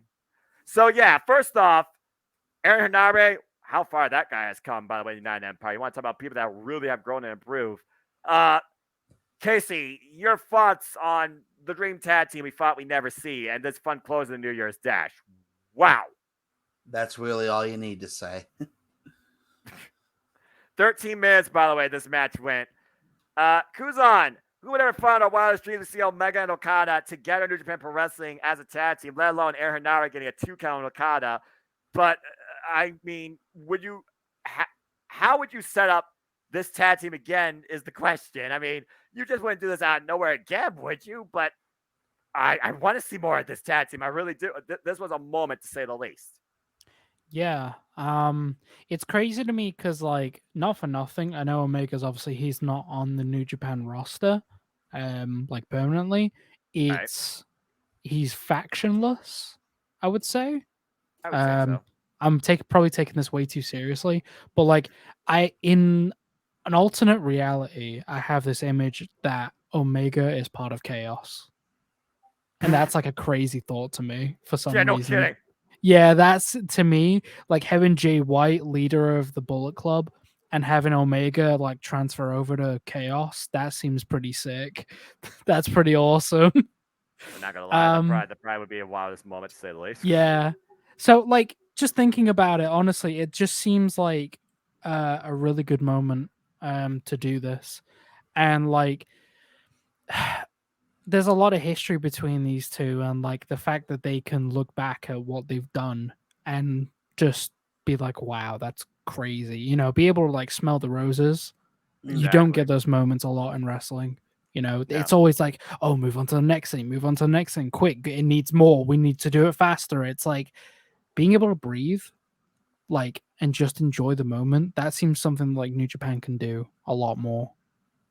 Yeah, and I feel like they set themselves up pretty good for the 51st year after this match. Okada looking to send us off. Shingo once again erupting and challenging Okada's Inoki-ism spirit. Antonio Inoki would never back down from a challenge. I'm not a champion. I think I qualify. I even have the championship that you incepted in New Japan that you never won. Oh. Yeah, look at this pervert stuff, man. Like, look at this belt. Yeah, you had to go there again, didn't you? You had to go there No, again. not for nothing, right? No, that was a really cool moment that they like brought that back up because this seemed better than what they did at Wrestle Kingdom. Because like what they did at Wrestle Kingdom was like, all right, you're rushing it a little bit. Yeah. But like here, it makes a lot more sense. The moment can breathe a lot more, you know? Exactly. So it's really cool. And overall, we know at some point during the New Beginning Tour that's to come, it will be Okada versus Shingo Takagi for the IWGP Heavyweight Championship. I feel Jeff Cobb's going to make his way to America at some point to challenge Cam Omega for the United States Championship. We have KOPW tentative with Great Khan. Oh, hell. Maybe for the Red Pro British Heavyweight Championship as well against Shingo Takagi. We also have Sexy Ryu defend the World Heavyweight Championship at some point against Tomohiro Ishii. Seems like the Neverweight Championship, Tomotawa will defend it against ELP. Hikuleo and Jay White, loser leaves Japan, is to come. IWGP Heavyweight Tag Team Championships, TMDK versus Bishamon. IWGP Junior Heavyweight Tag Team Championships, Catch 2 and 2 versus Donkey and Yoshinobu Kawamaro. And an exhibition that will test truly, okay, who's really going to have a stronger 2023 here between Taiji and Will Ospreay. And Yo will challenge Ramo Takahashi at some point for the IWGP Junior Heavyweight Championship. And Minoru Suzuki, Ren Narita, and El Desperado, yes, those three names in the same sentence, will at some point challenge House of Torture for the 6-man Narrow Openweight Trios Championships. Whee!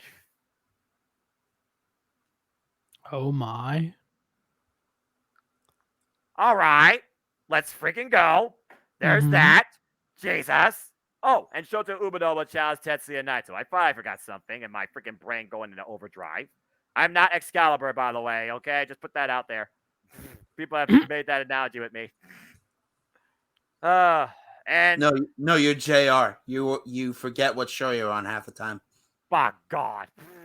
Listen, come over and watch Fighter Fest 2 and watch someone do a tope suo something I did. And Tope Suicida. It's Friday night, and you know what that means. WWE Dynamite. I still love JR for saying that so much. He was in that prison for over 20 plus years of his life, folks. Give him a break. God, let the man enjoy the rest of his wrestling career in just, simple happiness, okay? As long as I hear that man's voice on my television, I will always have a reason to watch wrestling, period. R.I.P. Don West, by the way. Why people have put me up there with Joey Styles, but more tolerable. That's crazy. Honestly, that's crazy when I found about that. Yeah, I know, right? Good grief. Trust me, during Hard to Kill, I'm going to be saying you got to be freaking joking at least once or twice during that hell of a card. But I digress. That being said, gentlemen, we did it. We got through the first week of not only professional wrestling industry, but particularly New Japan Pro Wrestling, kicking off their 51st year in professional wrestling, and a lot to come. Again, at Battle of the Valley, we know it will be Kyrie defending the IWGP Women's Championship against Mercedes Moné. And also, as we know, finally set up is a much better, more so NWW versus Noah card for WrestleKingdom 17 Yokohama Arena. But this time, if you want to watch this show, you have to buy it on NWW World pay-per-view. That is why it's not on the calendar schedule for New Japan Pro Wrestling. We're heading into the beginning, starting later this month. And what's headlining this show is a best of 5 series among Los Ingobernables de Japón. And you are seeing the matches here before you. You can get more conversation regarding the press conference. And all of this will be culminated in the very end with, honestly, this is probably over a year in the freaking oh my gosh, freaking Nakajima, let's freaking go. Honestly, this has probably been over a year in the making. That's your WrestleKingdom 17 Yokohama Arena main event. Tetsuya Naito versus Kano. Oh boy. First time ever singles encounter. Let's freaking go. And a lot more to come as well. I might buy the show, but again, my wallet, Kuzon talking about, stop with the wrestling. Too much wrestling. Well, they're not letting up. And as far as I'm concerned, neither is my voice. Lord help me. With that being said, guys, reach the end. I know Kuzon's going to go watch all the KOPW matches now. Guys, let's get back together and talk about KOPW more, maybe rank the matches. And Casey, let's go ahead and redo Kenny Omega versus Will Ospreay live commentary at some point as a special, just to more so add more to the story. Maybe we'll say that actually if they decide to revisit that particular match. I guarantee you, Will Ospreay, Kenny Omega is going to happen again some point this year. Guarantee you. Timestamp this video. Mark my words. I'm going to call it now. Forbidden Door 2. Unless they choose to do a Dominion, which that would be prophetic. But I digress. But great job, guys. We freaking did it. We finally made it to the end. It's been a hell of a ride. It's been a hell of a top and a hell of a first week. I appreciate both of you fine gentlemen. So let's go ahead and bid everyone a fine adieu and thank them for tuning in too. Arigato. That being said, Kuzon, always a pleasure. Till next time, which I'm guessing for us will be, if not Battle in the Valley, maybe the beginning of the New Japan Cup, the anniversary show. We're going to be able to find, connect, and engage with you on more than just KOPW. I got to watch more wrestling? No, dude, please. You don't have to watch it. You might have to talk about it, but that's up to you if you watch it. Oh, God. Yeah. So I do Twitch streams over at twitch.tv/FireLordKuzon. I've just gone through What did I go through? Oh, I went through WrestleMania 19 with Michael X. That was a really fun time, actually. Damn good stuff. I have the very unpopular opinion that I think Triple H and Booker T was actually a very good feud, and it's probably one of the best feuds going ever. That's a very controversial thing, but like I think obviously I think they could have done a lot more with the feud afterwards. Instead of just having the one standing match, if they'd have had continued it and have Booker win at some point, I think it would have been really cool. But yeah, like the WrestleMania 19 card is built just like, I don't know what more they could have done really at the time. It's Austin's last match in the company, and like it's crazy watching those matches back and thinking like how well put together they are and what was going on at the time. So yeah, I've gone through that. That's on there. I've mentioned this already, but like I'm obviously going back through Sleeping Dogs. It will be getting finished at some point. Yeah, I'm gonna go through the Yakuza games, and there is other stuff I want to do. I do VR games as well, but like they're just like a side thing. So yeah, just lots of great video games on Twitch and also wrestling stuff. Oh, and also Fire Promoter. I want to start doing. Fire Promoter is really good. It's probably one of the most well built like booking modes that's on like any kind of wrestling game, you know. So if you like your like GM mode but don't like it being so overcomplicated, this is way more fun. And it's just really nice to actually watch the matches because it's five pro wrestling, you know, and Right. it's awesome. So It's yeah, that's arcade. what I've It's like got arcade going. wrestling. Yeah. All right, well, good stuff, Casey. I mean, I first off applaud you for staying awake during this whole thing, where we got into a 45-minute KOPW impromptu discussion. Jesus, but that being said, man, always a pleasure. When you need them. Yeah, well, that being said, man, always a pleasure. I know we're going to talk a lot more Japan Pro Wrestling. Again, once we get the big event schedule, we'll go from there. Again, Battle in the Valley, tentative. New beginning at the end. Depends how many matches are literally title based versus the fill the tags. But anything you want to plug about, where can people find you? You can find me on Twitter at CTroop19. You can find me on YouTube. Subscribe to Luke Lynch. You can find me on Twitch. Follow Luke12 Lynch. Also on Tumblr, same name. And you can find me going to Shake Shack to get something in my damn stomach. There you go, man. Shoot, I get you there again. How people go without food, I don't know. And fasting. Then, anyway, always a pleasure, guys. And folks, you want to know more about me? Know this, for I am just a simple man and a lifelong fan of professional wrestling. Damn it! But I digress. I'm in this country and YouTube and Foster 1916 for all things wrestling. Shout out, of course, to my ATW family that we are part of, Casey, on the Twitter. Keep following, of course, the ATW Review. We're back, bitches. Had our first episode this year, thanks to Eric Brown. We'll probably be back by Revolution. Only time will tell. As far as me, it's going to be a pretty damn busy week. My voice is not going to get rest. God help me. Because this week, across the Jet There is Mission no Network, God, only burp. I am human after all. This week, across the Jet Mission Network multiverse of media, I will be giving you play-by-play coverage and live reactions to NXT New Year's Evil. And then following that, I will be giving you play-by-play live commentary reactions to the AEW Dynamite from the Fabulous Forum in Los Angeles, California, as well as AEW Rampage on Friday night. But that particular Friday night show will be after play-by-play live commentary coverage of the first pay-per-view of Impact Wrestling's year of 2023. Impact Wrestling's Hard to Kill. And yes, there will be not only another Impact Wrestling Predictions League this year, covering all the monthly specials and pay-per-views. There will also be City Predicting panels. The first City Predicting panel of 2023 will be for Impact Wrestling Hard to Kill this Friday, 5 p.m. Eastern Standard Time. The Simple Impactful Duo with a third becoming the trio. It will be me, Jerry of 1,000 Names, and James Keebert, the brainchild and creative mind of FTW Productions. And of course, as this month keeps rolling on, so much wrestling. But I digress. Of course, later on this month, the WWE League kicks off with 3, 2, 1.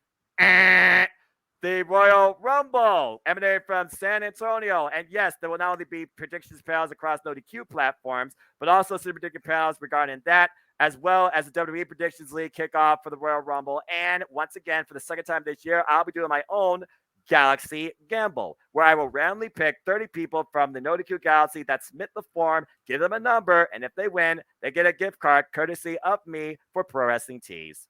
And of course, we're waiting for AEW to continue moving forward as we look towards the first pay-per-view of 2023 for them, AEW Revolution. And I already cannot wait for that show, considering what possibly could be our freaking main event. Casey, Jesus Christ Almighty.